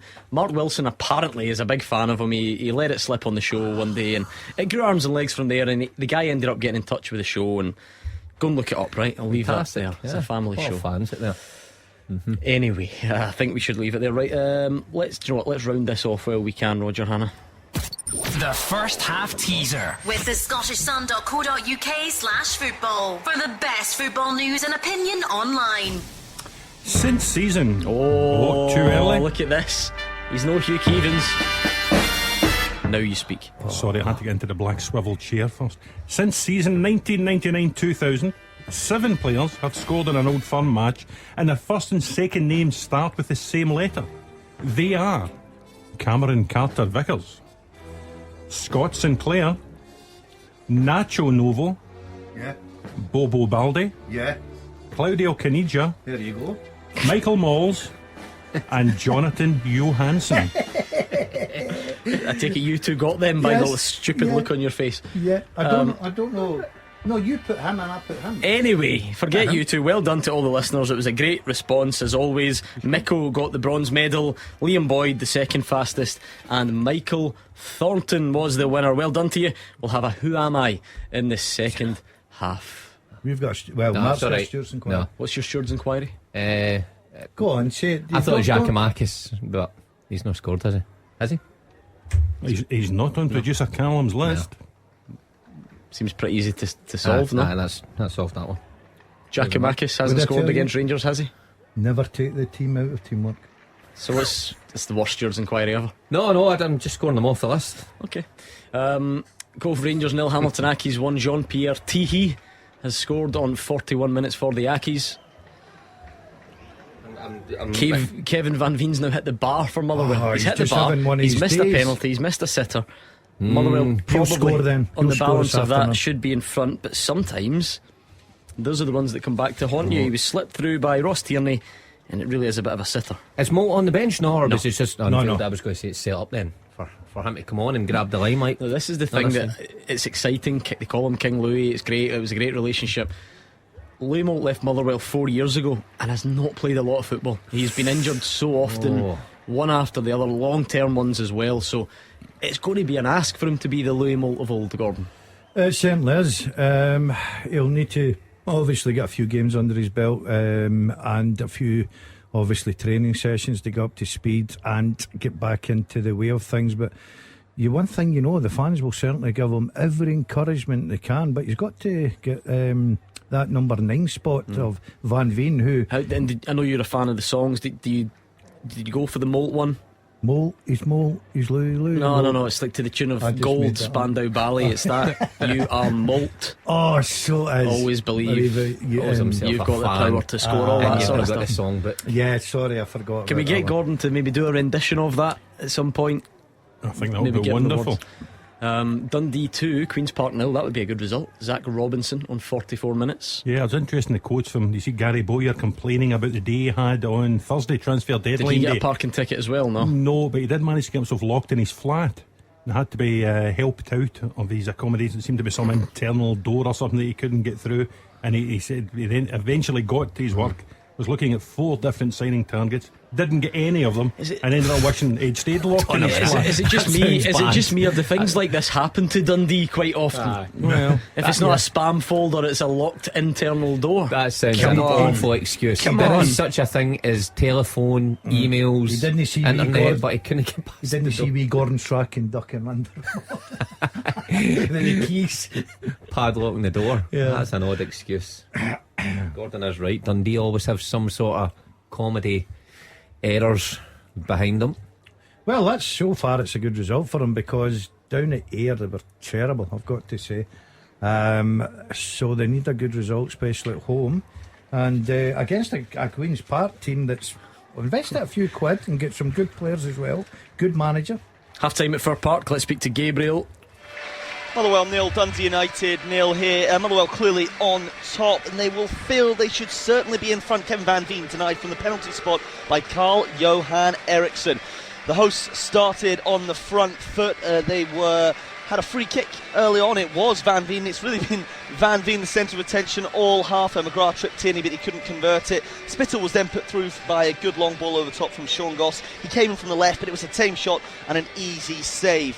Van Veen was nearly then in. His movement's been fantastic all half, but he couldn't quite nick the ball past Eriksson. It was still mainly Motherwell attacking as we got to the halfway point of the first half. Several blocked shots, some great Dundee United defending, it must be said. Then the moment of the first half, McGinn cut in from right back, curled one in with his left foot, but the shot was cleared off the line by Ryan Edwards. A great goal line clearance. It came back to Gosto, who shot straight back in. Craig Napier, the referee, deemed the block to have been a handball. United weren't happy at all. They'll feel they got their justice. Van Veen struck the penalty well, but it was at a nice height to Eriksson's right hand side. A good strong save. 1 minute later, Van Veen denied again, a header straight down Eriksson's throat. And then just before half time, Tierney slipped Van Veen through. It was a great run, a great touch, and he looked set to score, ready to burst the net, but he smashed the bar instead. In terms of United, they've had a couple of good headers from Stephen Fletcher, but very little else. Tony Watt expectedly has been booed every single touch. Solholm Johansson has left a few on him, it must be said as well. But Stevie Hamill will want more of the same from his men just to take the chance. Van Veen should have and could have had a hat-trick. United, by the looks of things, would take a point here. Half-time at Fir Park, 0-0. Half-time at the Tony Macaroni. David Friel is there. Half-time, Livingston 1, Hearts 0. It's Livingston have the lead through Christian Montano, and they will feel they could be 2 up after an amazing end to the half. Hearts started really well, they were a better team. Stephen Humphreys had a chance 2 minutes into his debut. Gary Mackay-Stephen picked him out at the back post, but his volley flew over the bar and flew over the stand behind the goal. George Grant then had an even better chance in 10 minutes. Once again it was across from the left wing. This time Humphreys left it, Barry Mackay stepped onto it, played a brilliant pass to Grant, but he fired wide from 8 yards. Hart looked really decent, but Livy gradually settled and they got the opening goal against the run of play maybe in 28 minutes. Jason Holt lofted a simple free kick into the box. Christian Montano was all alone. He'd all the time in the world, take a touch and fire into the corner. The Hearts players were raging. Craig Gordon laid his hand up, they went and remonstrated with the officials. Willie Collum tried to calm things down. They claimed he was offside, but I'm told replays show he was actually onside. Hearts tried to get back into it. Stephen Kingsley called a free kick over the bar, but it was Livy who should have made it 2-0 before half time. James Penrice burst into the box. He squared for Ismail Goncalves. He was stretching, but against his old team he fired wide. Half time, Livingston 1, Hearts 0. Half time at McDermott Park. Fraser. St Johnstone 1, St Mirren 0. Great way to get your career at a new club off and running. Nicky Clark signed to improve St Johnstone's scoring record, and he's just done that with an instant impact and the only goal of what's been a pretty poor first 45 minutes. Slow start to the game, both sides measuring each other up. When they did get the ball into the box, they found both defences dominating. 13th minute, the first effort of the game, Jonah Younger, a sharp turn 10 yards out, but his left foot shot was weak and it trickled wide, but no real chances either end until the 24th. St Johnstone's first effort to go, a low driven cross with the right by Dre Wright into the 6 yard box. Nicky Clark was denied, but a good challenge by Declan Gallagher. But the new striker did get his debut goal in the 26th minute. Dre Wright again involved, while they crossed to the back post, headed back. A cross goal by Stevie May and cover play by Clark as defenders battled to try and clear the ball. He waited for the ball to come to him in the chest and a volley into the net from only a few yards out. Simon did respond well, had a good spell. Curtis Main getting into good areas, especially in the inside left position, but no end product, although he was denied once by a brilliant Ryan McGowan tackle when he was clean through. But in general, St Mirren's played too laboured, giving the ball away cheaply, and half played out without any chances at either end. St Johnstone been marginally the better team. St Mirren with a lot to do on the back of 3 wins in a row. They just haven't performed at all, and Stephen Robinson might turn to his bench quite quickly in the second half, like Brophy and Kilty, the obvious changes. Half time at McDermott Park, Johnson 1, St Mirren 0. What about Ross County Aberdeen, Dave Galloway? Half-time, Ross County 0, Aberdeen 0. Aberdeen started on the front foot, cheered on by a sellout away support of over 2,000. Hayes fired in a 30-yard drive which Laidlaw parried to safety. Clarkson's clever through ball sent Bissauin scampering down the right. He cut in and Laidlaw did very well to turn the effort behind at his near post. Ross County weren't posing a huge danger, but Tilson saw his shot deflected into Roos's arms as they tried to get something going. McCrory passed up a decent chance for the visitors, heading over from about 6 yards following a corner kick. That was a decent chance indeed. County threatened with Purrington's driven ball in from the left hand side. White didn't quite connect properly, he could only send it wide of goal. Then at the other end, as the half-time whistle beckoned, Richardson got the ball onto his right foot, flashed in a shot, and it went just past the far post. It's been a fast and furious first half here at the Global Energy Stadium, but it's goalless. Ross County 0, Aberdeen 0. And we'll give you the half-time story from Easter Road as well as a full roundup of the scores next. The winning team all season long. This is Clyde One Super Scoreboard. Scores from the Scottish Premiership. The full-time one: Celtic 4, Rangers 0. At the break, Hibs 1, Kilmarnock 0, Livingston 1, Hearts 0, Motherwell 0, Dundee United 0, Ross County 0, Aberdeen 0, and St Johnstone 1, St Mirren 0. In the Championship, Arbroath 0, Partick Thistle 0, Cove Rangers 0, Hamilton Accies 1, Dundee 2, Queen's Park 0, Morton 0, Ayr United 1, Raith Rovers 0, Inverness 0. In League 1, Airdrie 0, FC Edinburgh 2, Clyde 1, Alloa 1, Kelty Hearts 2, Falkirk 0, Peterhead 0, Montrose 1, Queen of the South 0, Dunfermline 2.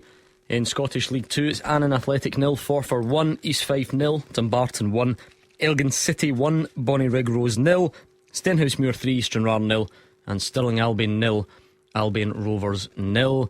In the English Premier League to finish, full time, Everton 0, Liverpool 0, Brentford 2, Leeds 1 at the break, Chelsea 0, West Ham 0, Newcastle 0, Palace 0, Forest 2, Bournemouth 0, Spurs 1, Fulham 0, and Wolves 1, Southampton 0. The only half-time story we didn't bring you was from Easter Road. Let's hear from Steve Cowan. Thanks, Gordon. It really has been a game of two halves here at Easter Road. Hibs 1, Kilmarnock 0, and as Hibs had the early chance in 5 minutes, Ellie Ewan had a great shot 18 yards out, well saved by Sam Walker, and the Killie goal. But the big talking point came in 11 minutes for Hibs. Martin Boyle clean through in goal, brought down by Ash Taylor, claims for a penalty all round the ground, but ref John Beaton said no, only awarded a free kick, but he sent Ash Taylor off, straight red card. Joe Newell then had the chance. He hit the wall with his first shot, come back to him a second time, and he's lashed the ball into the net. Hibs had further chances in 35 and 25 minutes. Another chance for to double lead. Boyle cross into the box, and Ewan Henderson, arriving late, put it over the bar. But really, Kilmarnock up against it, hanging on. Half time at Easter Road. It's Hibs 1, Kilmarnock 0. The fastest goals, the expert opinions. This is Clyde One Super Scoreboard. Half-time whistles, second half I should say, about to start round about the country. Roger Hanna, should be a fascinating second 45. I mean, the game at Fir Park, Motherwell should be in front and they're not. Livy are ahead against Hearts, Kilmarnock down to 10 men in trail, St Johnstone 1 up, so there's a lot of interesting talking points developing. Yeah, absolutely. You would fancy Hibs in the lead already against 10-man Kilmarnock. That will just be the tonic that Lee Johnson needs as he recovers from his surgery. Hearts will come out for the second half at the Tony Macaroni, driven by a sense of injustice at that Christian Montano goal that's put Livy ahead. And they'll also want to get a decent result to lead them into their European kick-off on Thursday night. As you say, well balanced at Fir Park, but really that's down to Kieran Van Veen and Karl Johan Eriksson. Quite a week Karl Johan's had, loses 9 to Celtic on the Sunday, manages to get through to the quarter-finals of the Premier Sport Cup in midweek, and then saves Kevin Van Veen's penalty on the Saturday. Dave Galloway, it's never a wasted journey going to Dingwall. He's had, what type of burger treat did he have this week? What was it again? I don't know, meaty surprise or some ultimate burger. I don't know. Yeah, and he's almost had as good an afternoon as Nicky Clark, scoring on his debut for St Johnstone. First goal St Mirren have conceded, I think, in 4 Premiership games. They've been really tight at the back, so That game could have another chapter for Fraser Wishart, yeah. Right, here's the deal. We are here until 6 o'clock. Now, normally the open line is 5 until 6, but every now and then, if there's a big game, an early game, or talking points, we'll try our best to let you have your say. So we've been doing that. We will take some calls as this half progresses. Most of them, I imagine, would be on Celtic 4, Rangers 0. So get your thoughts over to us. And then when these games finish, it is an open floor to see what you've made of today's football. First goal in the second half in Scotland is for Stirling Albion 1, Albion Rovers 0. Kyle Banner on 48 minutes. Shall we go nice and early on this to give you some maximum thinking time, Roger Hannah? Yeah. The second half teaser with the scottishsun.co.uk/football for the best football news and opinion online.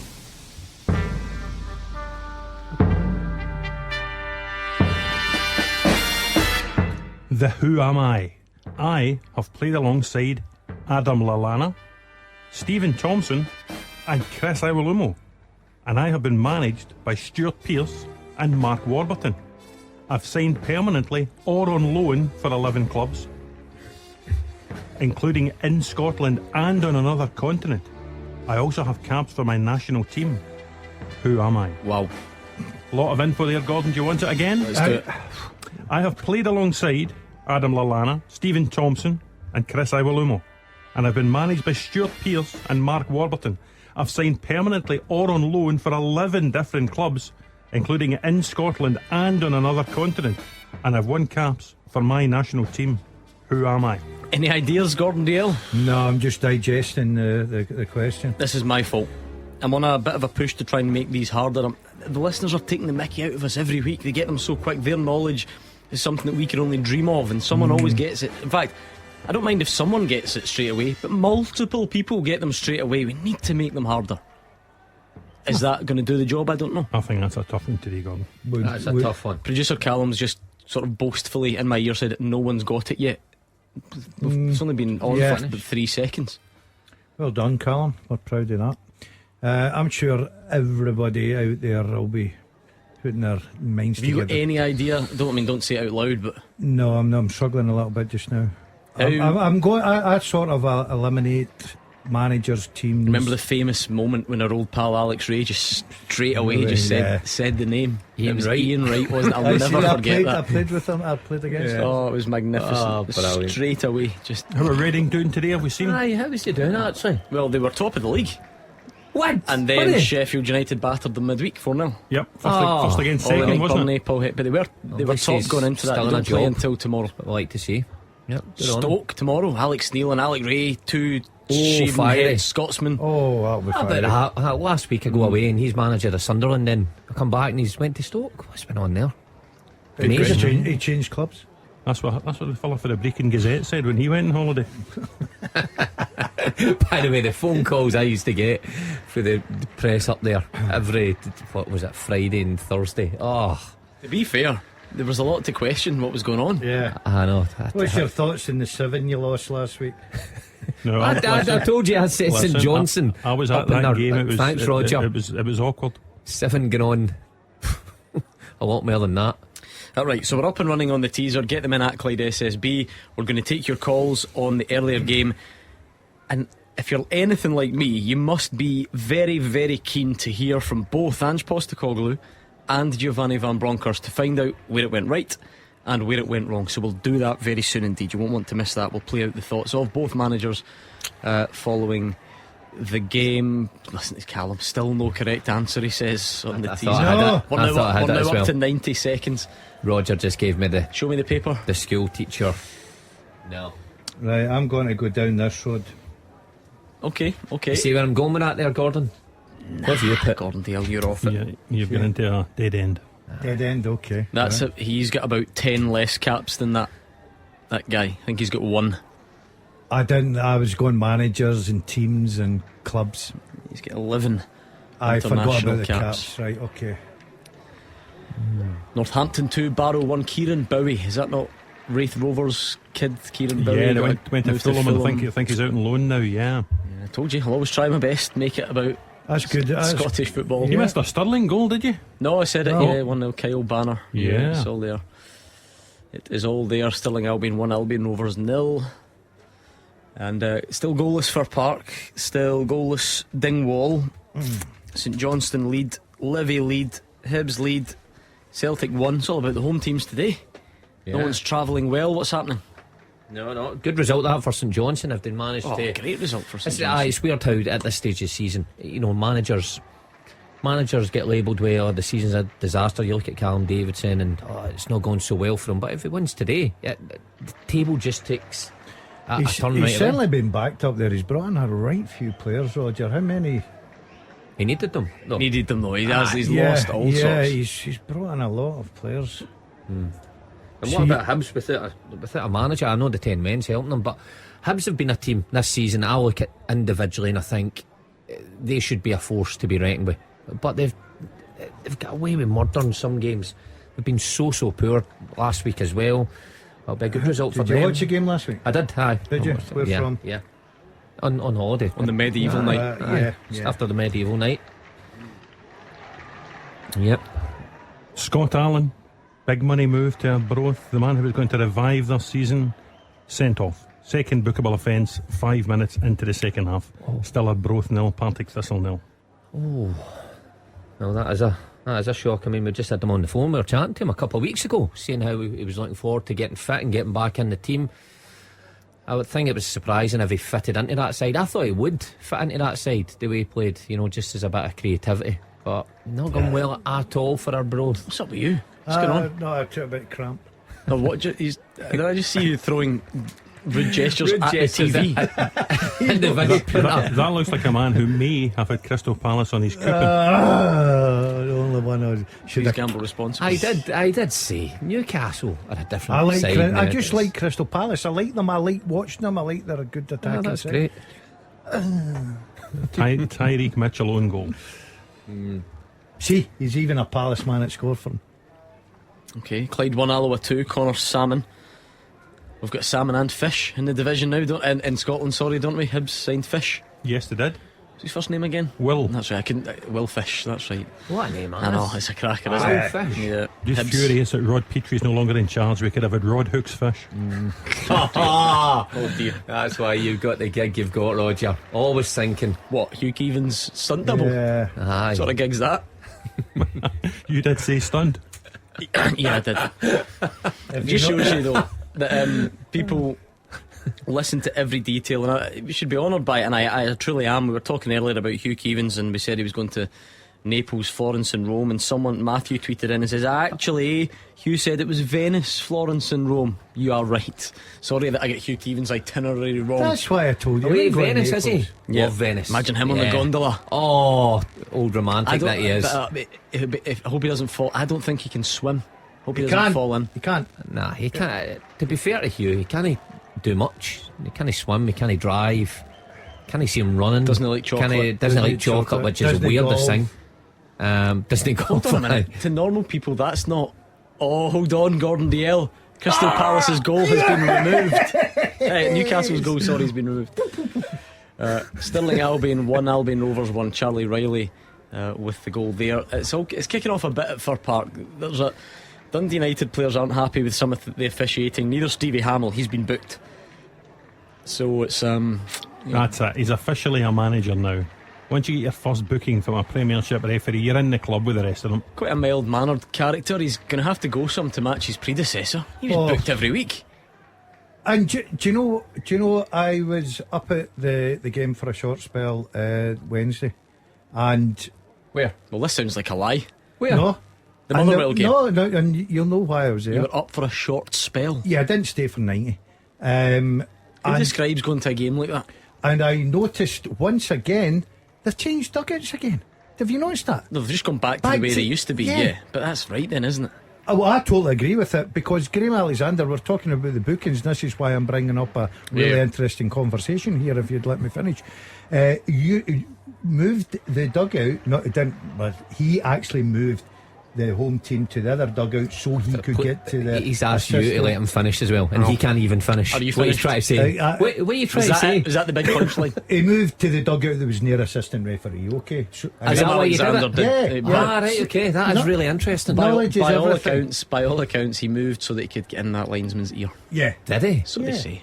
So and Stevie Hamill, being the nice lad he is, decided to move back traditional, where we always see the Motherwell dugout on the left when you're sitting in my seat. Who was it that scuppered his move to Fir Park again back in the day? Who do we think it was? Who did they sign instead? I said it was Gagan, but it's it wasn't. not. You've got your timing off. It was Gordon Mayer. Gordon Mayer, Was it? aye. Yeah. Aye, and he ended up his nickname Knight. Imagine signing, and by the way, that's true. He get tagged Nightmare. But It just doesn't seem true. I really hope he's not listening, because he's actually a nice guy. I just sort of made that up. I could not believe Tommy McLean. The contract was there. I was ready to sign. In comes Gordon Mayer from Morton, of all places, right? Imagine taking somebody from Morton before me. Where did you come from? East Stirling, I think it was at the time. Right, that makes sense. For East Stirling? I did for 3 weeks, yeah. Why? Did you not know that? No. Did you? Hold on. And he has a go at me, right, for a couple of ropey performances in the Champions League. Look, I was going through. Why did you play for East Stirling? Well, I was going through a sort of a changing period in my career, and I was taking a bit of time out, and I'd never played at Firs Park. I loved Fir Park, but I'd never played at Firs. And I decided the closest you would get. I'd get the closest I'd get. I played a few games, and I got my big money moved to Raith Rovers. It's worth saying though, in your defence, not that really we need to defend you. No. East Stirling were a first division team at the time. Unbelievable. Oh, don't give us it. Honestly, it's just... Don't give it, Roger. Do not defend this guy. East Stirling's on your CV. Oh, I tell you, I was sensational up front. I would have loved to have played against you, honestly. No, you wouldn't have, mate. You would have. I'd have destroyed you with No my chance. pace, my ability. Honestly. You just ran about. Other players, you're lucky you played with good players. Other players covered you. You know what I mean? Stirling? I didn't really play for him. There's levels, and you are way below me. Georgie and that's a Best, fact. Georgie played with Hibs. Right, come on. What are you comparing your stint at East Stirling to Best and Hibs? Like Bestie's sitting there and somebody turns around, you never played with Hibs. Right, you go there and you entertained. They knew it was a big money move. Great Stirling entertainer. Cove Rangers 1, Hamilton Accies 1. Jamie Masson on 56 minutes. A triple change coming in for St Mirren. Eamon Brophy, Scott Tanser, Jay Henderson on. Oh, there we are. I've been waiting for this. Has this happened, Roger Hanna? Oh. We discussed it last week. Hearts have done it. 5 subs, 1 goal. Wow. I think that it must be the first. Because who made 4? Livy made 4 last week, and we were saying, does anyone ever do the 5 in 1 goal? Hearts have just done it. Forrest, Shankland, Haring. Oh no, David Friel, he's hooked me in. It's just 5. It's 3 and 2. Oh, come on, David Friel, the postman. I'm just blaming him. It's It's definitely. No, do you know what? This shows you what a nice guy is. He's written apologies. It's probably my fault for not listening to the full message. But anyway, stand down. 3 for Hearts, 2 for Livy. It's a bit less exciting, isn't it? Yeah, talking about amateur football, does he still play? Who? Big No, Posty? no, retired. Retired last year. Yeah. An emotional farewell, exit. Testimonial and. Is he? Big centre half, imagine playing against him. He's got a few nicknames on. Remember? I've got Posty, one for him. Somebody said to me, you know, Big Fudgy. Is that his nickname? Yeah, he was known as a younger man. He was known as Fudgy. Well, can you explain? No, I actually can't explain that one. I can explain the Posty, because when he arrived at the Sun in a low-cost Bosman move many years ago, and his first day, he said to his colleagues, "Just call me the postman, because I always deliver." Like Charlie Flynn style. And he said first. He didn't say that, did he? He's disputing that. He says he never did. And It's a blatant lie. He says his colleagues have never forgiven him. No, he says it's a blatant lie. Big Fudgy, yeah. And his lawyers he's had a few good stories, but hold on. Ridiculous. Tony Watt got subbed, booed by the Motherwell fans. Was he having a wee pop at somebody in the dugout? Like, maybe I'm being unfair. I just picking up on mixed messages. Maybe he was just frustrated at going off. So hope it's no Burrows again. I remember that. That was great. Yeah, they like a little argument. Maybe I'm talking rubbish. Brentford 3, Leeds 1, Ivan Toney hat-trick. Remember there was a time when the Celtic fans would think about what if. Don't get me wrong, I'm sure he would still be very good, but they just don't need to to worry about that quite as much. Airdrie 0, FC Edinburgh 4, John Robertson. Right, get your calls in. You can do it about the game earlier on, so let's hear from you. We'll do the managers first. Let's go happy home manager, then sad away manager. Really proud of the group again. Considering, we know the occasion, we know, it's a big game for our supporters, for our football club. They're a very good team, so we knew going into it was going to be a challenge, and I thought the boys were outstanding from start to finish. Our football, quality of our football was good, and we just worked our socks off, mate. Our pressing was outstanding. Disappointing for Kyogo because he's been brilliant so far, and I know he was looking forward to the game, but that's why we did our business in this window, to make sure we have a squad strong enough that, last year that may have cost us, but this year, we want all our good players available, but we know that if we have to make a change, and I thought Jacko was really good. He caused them a lot of problems. 2 goals for Wheeler Bad of the decision to make in that front three, to play a big performance from him. Yeah, he was great. To be fair, he's been great since we've signed him. I mean, I think he scored one of his first games in Europe. He's just got a real maturity in front of goal. He's got this knack of not just being in the right place, but really being calm and putting the ball in the back of the net, which is it's a hell of a commodity to have. And he was outstanding today. And I know Liel, he'll come in tomorrow for feedback and try and improve on his game. But he was very good today, and he has been, as I said, since we signed him. Lots of praise, understandably, from Ange Postecoglou. What about Giovanni Van Bronckhorst, though, speaking to Sky? Of course, very, very disappointed with the result, with the way we conceded the goals. I think it was a repeat of the last game we played in February, with quickly taken a throw-in and a free kick. We knew that that's one of their strengths, and both times we weren't ready and conceded the goals, which you know when you concede early goals like that, and then you make them stronger and you make it more difficult for yourself. So disappointed with that, of course, disappointed with the result, and I think that's the thing I feel now. We prepared for these moments, that they were able to be dangerous.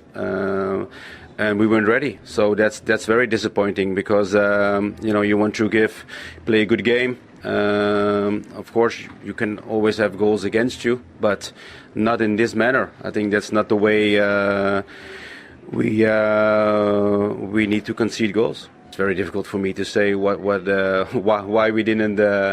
Because the most important thing, we weren't alert, and that's why you gave 2 goals away, and the 4th goal as well. So. That's already 3 goals you could have avoided, and that makes it easier for you to get a result. I think what might alarm some Rangers fans, I'm basing on this on the caller so far, he speaks about it, being a copy of the game in February, Roger, to allow the copy, but maybe even a more severe version. Well, it was in scoreline terms, and again maybe performance. How does that happen again? That's what they'll be asking. Yeah, absolutely. I think I've said in the show before, Rangers were spooked when they went to Celtic Park in February, and they get caught out by a rampant Celtic first half performance. But today it didn't look as if they had learned anything from that. From the first whistle today, Celtic were sharper. Celtic's ball staff were sharper. They were getting the balls on as soon as the balls went out of play. Rangers weren't responding. We spotted it in the studio within the first 5 or 6 minutes. And we said the Rangers' defence didn't look comfortable, didn't look switch on, or to use Giovanni Van Bronckhorst's words there, didn't look alert. And they didn't wise up, they didn't sharpen up, they didn't improve in any facet of their game for the 90 minutes. In fact, they probably get worse, Gordon. So this is now going to be a massive test of Giovanni Van Bronckhorst's managerial skills. He managed to rally Rangers to a degree after the 3-0 in February. They didn't win the league, but they did get to a European final, and they did win the Scottish Cup. Now is a big test for them. Goal flashes with Clyde Built Home Improvements. St Johnstone 2, St Mirren 0, and it's Dre Wright with the goal. The Battle of the Saints is going the way of the home side. A doubled their advantage, cut back by Montgomery, and he's fired it high into the net to the keeper's left. And what a result that would be for Callum Davidson and for St Mirren. Just when you think you're building up a bit of form, it can be very quickly shoved back in your face. Yep, that'd be a great result for them. You've got to think that probably will be enough to see the game through. One thing St Johnstone have been decent over the years is defending. It's the goal scoring, it's been a problem, and if he's fixed that with a couple of signings, then it could be a decent season for St Johnstone. But we did say we're taking calls as the afternoon goes on. St Mirren have just allowed Kieran Offord to go on loan to Alloa, and he's scored to make it 3-1 at Clyde. Paul is in Perth. Just how pleasing was today from a Celtic perspective, Paul? Oh, hi, absolutely. I just, honestly, looking at the Celtic team today, the performance, absolutely phenomenal. Ange Postecoglou has made this team unbeatable. I could actually say, and I thought, I must admit, I came into the game, I thought Rangers could actually beat us today, coming on, especially with their performance in Europe. But do you know what? Celtic were undefeatable today. They were absolutely brilliant. Mark, people can debate all day long. You end up going round in circles. Is this Celtic team better than others, and so on and so forth? It's hard to remember, though, a Celtic manager more universally popular amongst the supporters. Look, obviously when Brendan Rodgers is winning trebles, I'm not saying he had critics out there, but there is a proper love-in with Ange Postecoglou. The Celtic fans could not think higher of him. No, and a more dominant figure at the club, you've got to say, because managers in recent years, I suppose, have always had the hierarchy above them, that they've had falling outs and arguments. You're not really hearing anything like that behind the scenes at Celtic at the minute. Ange Postecoglou seems to get what he wants, and he seems to get what he wants out the players, and that's incredibly difficult to get when you've got a huge squad that you have to try and keep happy. I mean, he rotates 9 of them on Wednesday night and still gets the same level of performance, and the fans love him for it. They love how much authority he's got, his style of play, his pre-match and post-match press conferences. He always seems to say the right things. So I mean, his stock is so high just now. Sorry, Paul's trying to come back in on you. Go, Paul. Sorry, I was just going to actually say, it's just the way he plays, right? Because we know we're going to Europe, we're going to play against absolutely fabulous teams. I know Rangers going to play against other teams as well, but do you know what? I don't want them to change. Now, the way he plays every single time, he plays the way he wants Celtic to play. They are playing every single time. And do you know what? I want him to play that way, whether we get beat in Europe, every single time they do it. But he's actually put up levels. He is absolutely fantastic. And the Celtic players are playing for him because he's a man they want to play for. You can argue about the different teams, Brendan Rodgers. You can't take anything away from what he achieved. It's the style of football, it's the pace, it's the energy, it's the way they get that ball back into the pitch. Brendan Rodgers was more we'll keep control of the ball, I'm quite happy to play 20-30 passes round the back, open teams up.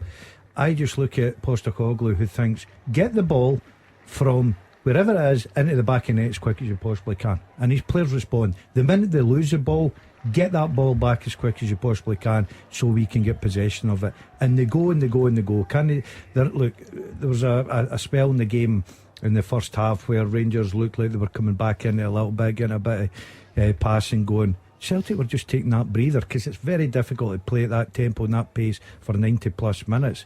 But I thought they were absolutely brilliant today. I really did. I think you'll get your way come Tuesday night, Paul. I think Ange Postecoglou will play that way against Real Madrid. It will not phase him that it's the reigning European champions with Benzema and Modric and Kroos all coming. That won't bother him. He will play the only way that he knows how to play. He'll make the same demands of his players. And you look, there's 16 players involved for Celtic today. They start 11 and 5 subs. 13 of them were Postecoglou signings. Dundee 3, Queen's Park 0. Zach Rudden on 70 minutes, turning into a really impressive day that. Paul, anyone you want? I mean, I know Abada scored twice. Anyone you want to single out for praise? Well, do you know what? No, it's just the way the Celtic, the team are absolutely brilliant.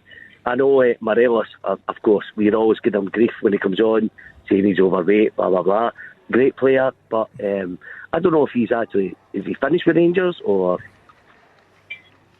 I like the way Paul put that. Give him grief, saying, the thought that he would run on and Celtic fans would politely say, Alfredo, you're overweight. I think it's probably described in a slightly a different way, such as football fans do. I don't know. I mean, Paul's a Celtic fan. He wants to know, is Alfredo Morelos done at Rangers? You have to assume not, Mark. Transfer window shut. Manager says he's back in the plans. Yeah, well, you got to assume not. I mean, last week, a week's a long time in football. I thought it was. I thought Rangers would try and build his character back up to punt him at the last minute. Well, obviously, you need offers before you can shift him on. And I don't know if Rangers got any offers. So Van Bronckhorst just has to go with it, and if he's got him in the squad, may as well use him. Thank you, Paul. Keep the calls coming in, because if we don't get to you now, we will do it on the open line between 5 and 6. So pick up the phone and let us know what you took away from today's game on 01419511025. Read the Who Am I teaser. We've got them this week, Roger. Some people have got it right, but I can tell by the number of wrong answers that this is a good level of difficulty. Just before I do, Airdrieonians 0, FC Edinburgh 5. Ryan Shanley. Are you worried, Gordon, that there might be a groundswell of popular support for this pair to go back to Airdrie? No, not at all. Me neither. Second half teaser. Who am I? I have played alongside Adam Lallana, Stephen Thompson and Chris Iwelumo, and I've been managed by Stuart Pearce and Mark Warburton. I've signed permanently or on loan for 11 different clubs, including in Scotland and on another continent. I also have caps for my national team. Who am I? Tomato Ross says, is it Scott McDonald? No. David says, is it Clint Hill? It is not. Peter Gray says, is it Chris Burke? No. And Barry says, is it Joey Barton? It is not, and neither is it any of the guesses from my two esteemed colleagues. Hard on that. Only 2 people have got this right, so there is still a place on the podium. Give us that question one more time, and I'll maybe give you a slight clue then to try and get a third person on the podium. I have played alongside Adam Lallana, Stephen Thompson and Chris Iwelumo, and I've been managed by Stuart Pearce and Mark Warburton. I've signed permanently or on loan for 11 different clubs, including in Scotland and on another continent. I also have caps for my national team. Who am I? Okay, my not so cryptic clue. Now I hope you know the answer. I know the answer, and I know what you're about to say. And am I right? I'm about to check. I think he played with you, Mark Wilson. Oh, what? That doesn't say much, because you've played with everyone, but I think he played with you. I okay, think I've got an idea. So if you're listening out there, if there are any Mark Wilson experts out there, almost said that with a straight face. I think it's the loans that's gave it for me. I think he used to play with Mark Wilson. Please tell me I'm right, because I'm going to have to take that back. Right, Craig Gordon saved from Guthrie's back heel. Cheeky effort, but saved. Still 1-0 Livy. Rolando Aarons is on for Motherwell. So is Stuart McKinstry. And off goes Tierney and Efford. Motherwell have definitely had the best of this game, but it's anyone's. It's goalless with 15 to go. I think he might have it. Go on then, write it down. He has.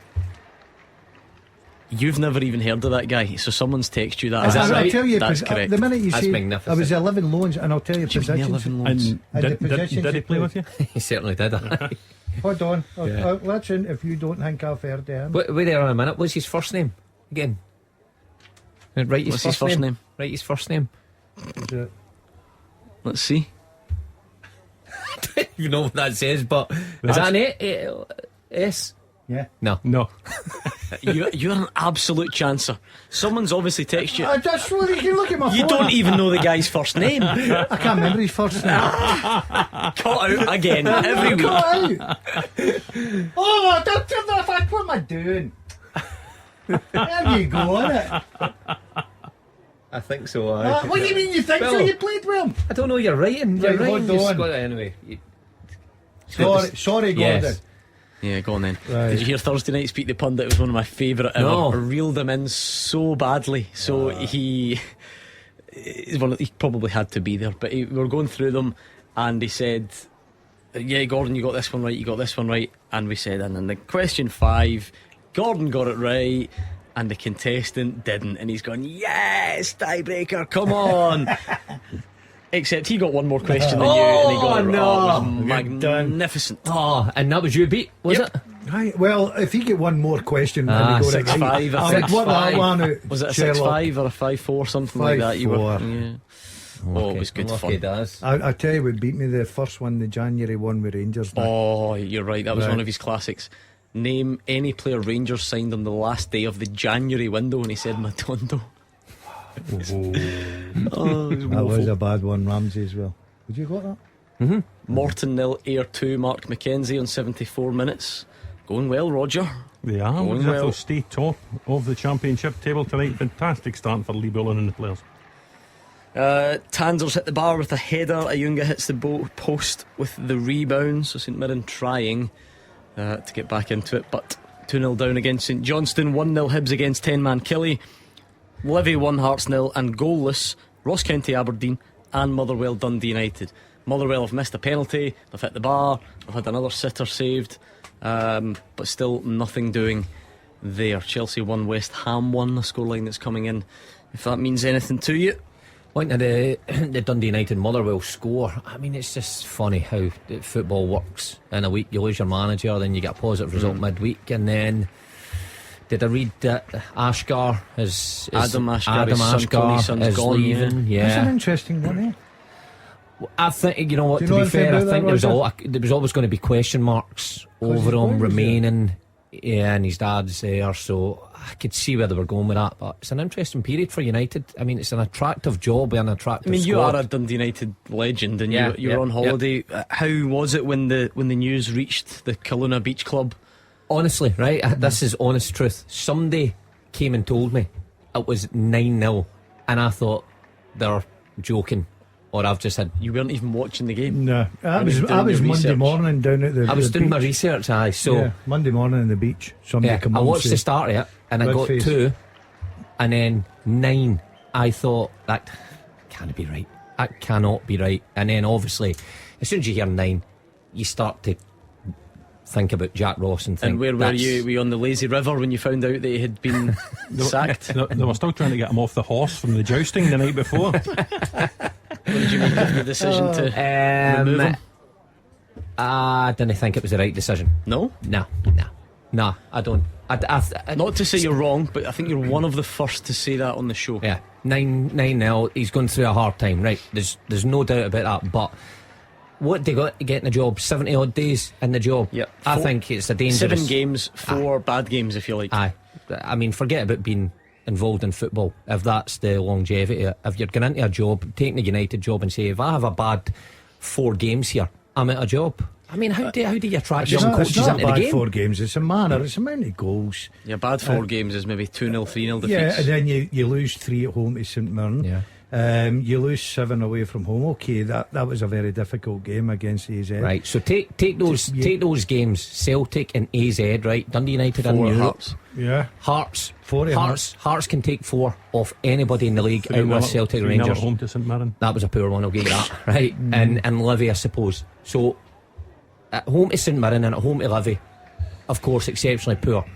9 obviously raises eyebrows. We've seen it in England.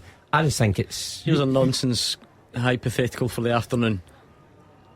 Budget gap massive, obviously. Celtic Dundee United 9. What's the equivalent for Rangers to lose to Celtic? What's as bad? Well, it's never going to be 9, right? But we're talking budget wise and all the rest of it. What's the equivalent? 5 or a 6. Don't think we were far away just this afternoon. Well, in the last few years we've seen a 5 and a 6. It was a 6-2 game, Martin O'Neill versus Dick Advocat. There was a 5-1 game when Dr. Joe and Lubo Moravchik had their day. There's been a couple of 5s in more recent times under Brendan Rodgers. So that, a 4 today isn't up there. But the first questions are being asked about Giovanni Van Bronckhorst. We've heard it from Rangers callers this afternoon, and they will be anxious about the run of games. See, that the now only face thing that Rangers. would concern me, I'm not saying about the manager, because up until 12:30 today, the manager was Correct. the best thing since sliced bread and about for Rangers fans. The thing that would concern me, and I keep asking the question, he came out when they lost 3-0 and got battered at Celtic Park and said, we turned up at Celtic Park not ready for this game. It was the exact same today for me. Yeah. That would concern The me. difference when he says they prepared for it this time is that I'm not going as far as saying throwing the players under the bus, but is that him? It's not like this should have come as a surprise. They didn't carry out their jobs. I totally agree. I think he's quite right to come out and say that, because I would be astonished, and so would anybody else involved in football, that if they did not sit down and highlight The fact the way Celtic play, especially at Celtic Park, you would have had them out in training. You'd have been working on ball boys throwing the ball in and getting into positions as quickly as possible. They looked like they hadn't worked on that at all. It's a low moment at training, Mark, when you're asked to play the part of a ball boy. Yeah. By the way, for the opposition. I wasn't far off it in my Tony Mowbray days. By the way, I'm not even joking. I remember I was put there having a practice match. I was just come back for injury, but I was fit enough to join in the boxes and things and train and play. And Mark Venus went in at left back, and I had to sit aside. I swear to God, I swear, swear in the kid's life. I'm sitting watching Mark Venus. Have you ever come across Mark Venus? Yeah, he was a fine, alright guy, but he would get the ball in training and whip passes in with his left foot. Say, oh, I've got the best left foot. I've got the best left foot at this club. Look at this pass, and you'd be going, I can't even get in a game here because the assistant manager's taking my place. The only thing that's ever happened to me was when I was at Rangers. I was that far out the pitch, I refereed the practice match. You'd be a terrible ref. I'll tell you what, it was terrifying because you know the characters there, and especially guys like Coopin. And see if you gave a foul against them or gave them the wrong decision, you got absolutely torn apart. Defend the old refs now. Yeah, I've been there. I've stood in their shoes. I've had to make big decisions. Morton 1, Ayr 2, so a bit of life left in that one. Robbie Muirhead with it. You'd be pleased to see Tony Mowbray back in work. In Sunderland job this week. Listen, he's never often out of work, is he, Tony? Just great start Monday Night Football against his old club Middlesbrough, the derby up there. Don't know if he's used up all his goal scoring touch because he's had a great start to the season, but Kevin Van Veen possibly should have 4 this afternoon, and he's missed again. Good block though, to be fair, as well, Dundee United.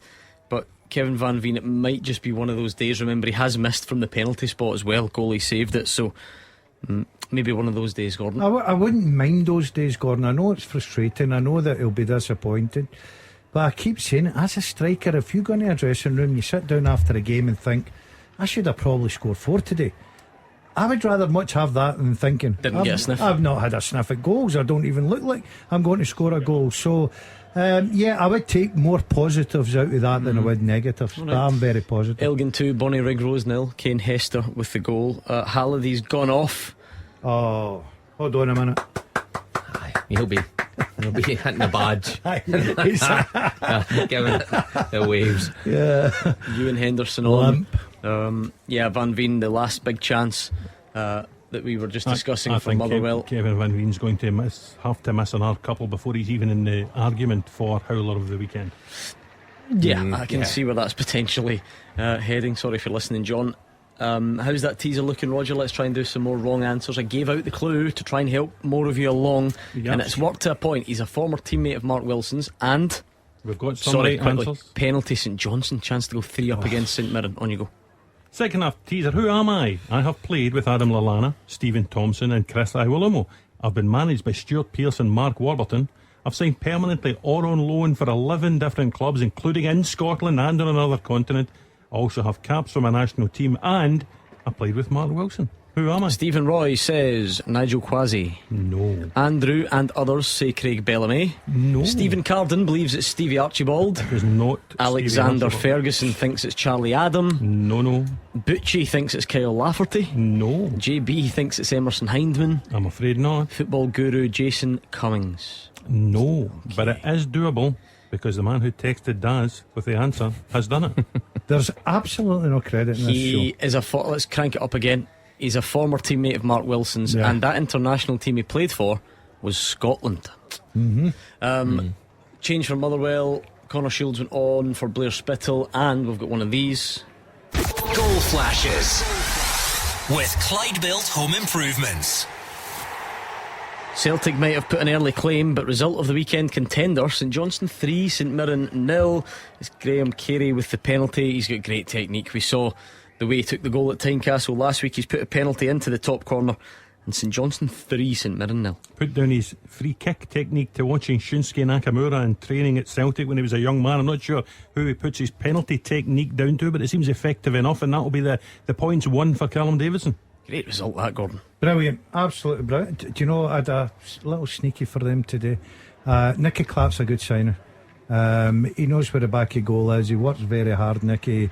I think he's a decent signing for St Johnstone. They just needed something going to get their season up and running. That will do their confidence brilliantly. I just think that's a terrific result. Yes, Celtic were brilliant, but outside that, so far result of the day, the 3 o'clock matches. Surprised there's nothing more at Easter Road. You know, Kilmarnock down to 10 men from the 10th minute. Ash Taylor sent off. Joe Newell scored from the resulting free kick. You would have thought Hibs might have done more, might have put this game to bed by now. Yeah, I think they've been poor this season, Hibs. I just don't think they've got enough cutting edge up front, even though they've got the players and the pace. Saw it against Rangers in the second half. They just seem to lack a bit of quality in that final third, but hang on, it's a decent 3 points for them. Steve Cowan's been very quiet up the back of that main stand at Easter Road. It's not like him, Daz. No, he's sometimes you can hear Steve. Result of the day, though, maybe down the leagues. Airdrie 0, FC Edinburgh 6. We could be back. It's the new signing, James Cragen. But they're down to 10 men, Airdrie, aren't they? Yeah, from earlier. Yeah. Cracker in Cove Rangers 2, Hamilton Accies 2, Leighton McIntosh on 84 minutes. Will there be a winner in that one? We'll find out soon. Thought that'd be an interesting experiment this year. Cove Rangers, was excited to see how they do in that league, but obviously Paul moving on, and Jim's a very good manager, a very good coach, Jim McIntyre, but totally different style, and they look like they're struggling a wee bit this term.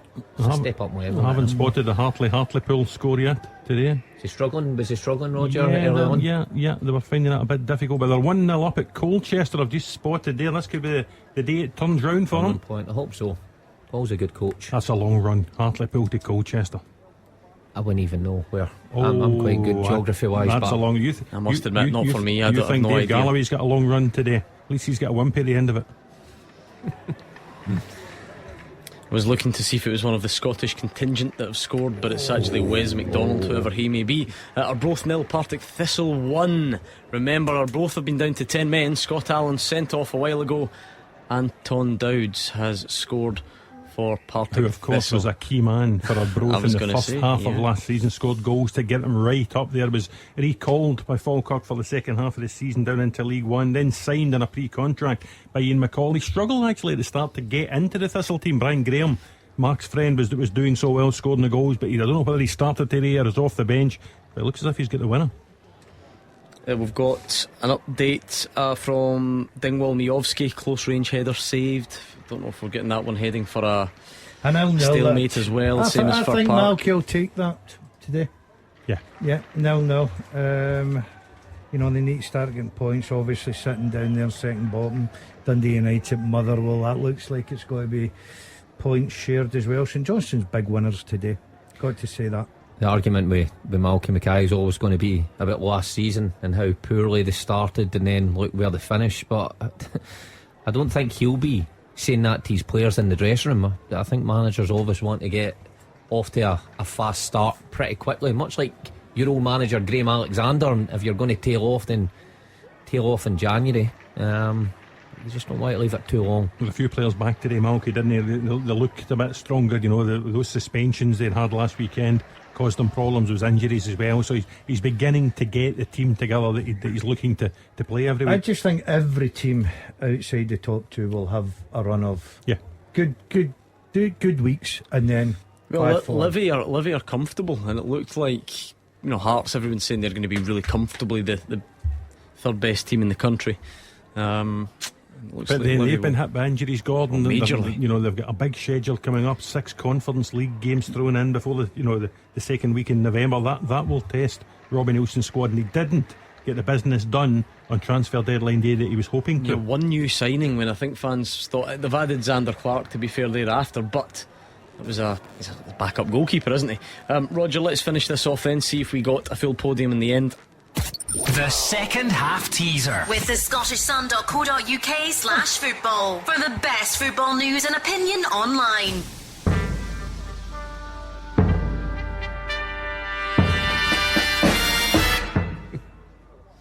I have played alongside Adam Lallana, Stephen Thompson and Chris Iwelumo.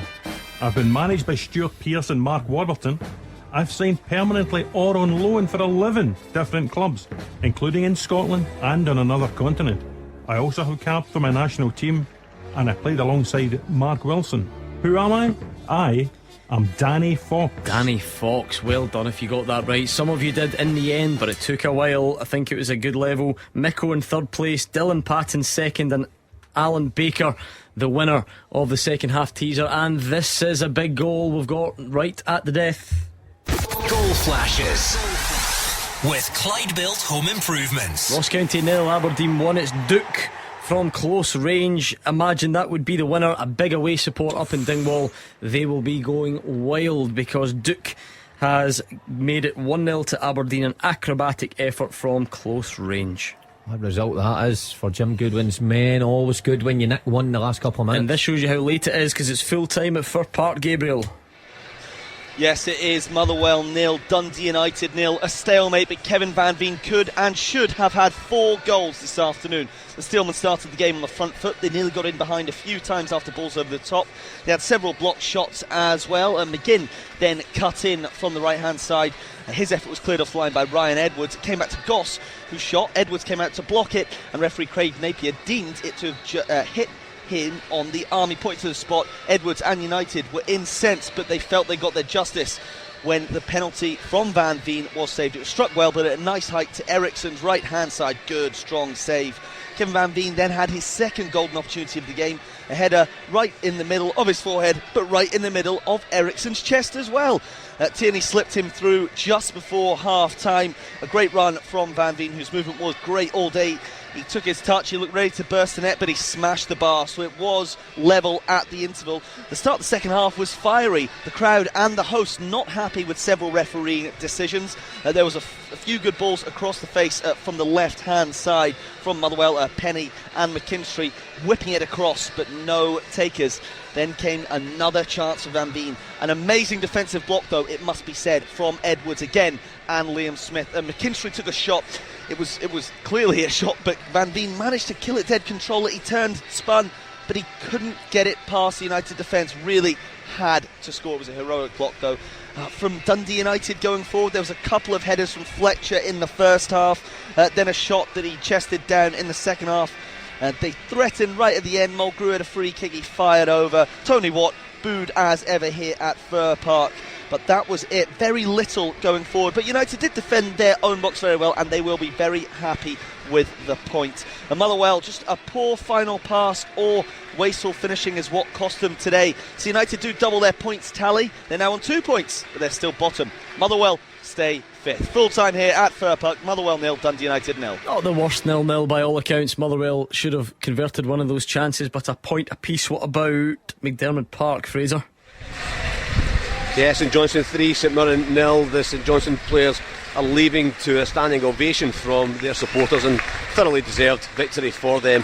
They're often criticised for their scoring, so Callum Davidson will be absolutely delighted as new signing Nicky Clark got off the mark in the first half, followed by 2 more in the second from Dre Wright and a Graham Carey penalty later on. The real highlight of the first 45 came with that goal from Clark in 26 minutes, right with a deep cross to the back post. Really good header back across the face of goal by Stevie May, and clever by Clark. He waited for the ball as defenders missed it and chest and volleyed outside of his right foot high into the net. Hope for much better in the second half, and it was a really good game in the second half. St Mirren started well, plenty of the ball, camped at St Johnstone's half, but still no cutting edge, and a triple change on 59 by Stephen Robinson, Brophy, Henderson and Tanzer on, and Henderson immediately almost had an impact, but he tested Matthews from distance, but it was straight at the goalkeeper. Then St Johnstone's skipper Melker Hellberg came close to increasing the lead, a bending left foot shot from 20 yards just over with Trevor Carson scrambling across his goal. But the second goal did come in 66 minutes, down to really good work on the left hand side by on loan Celt Adam Montgomery. He got to the byline, and rather than just whipping the ball in, he took his time, jinked past Fraser and cutting the ball back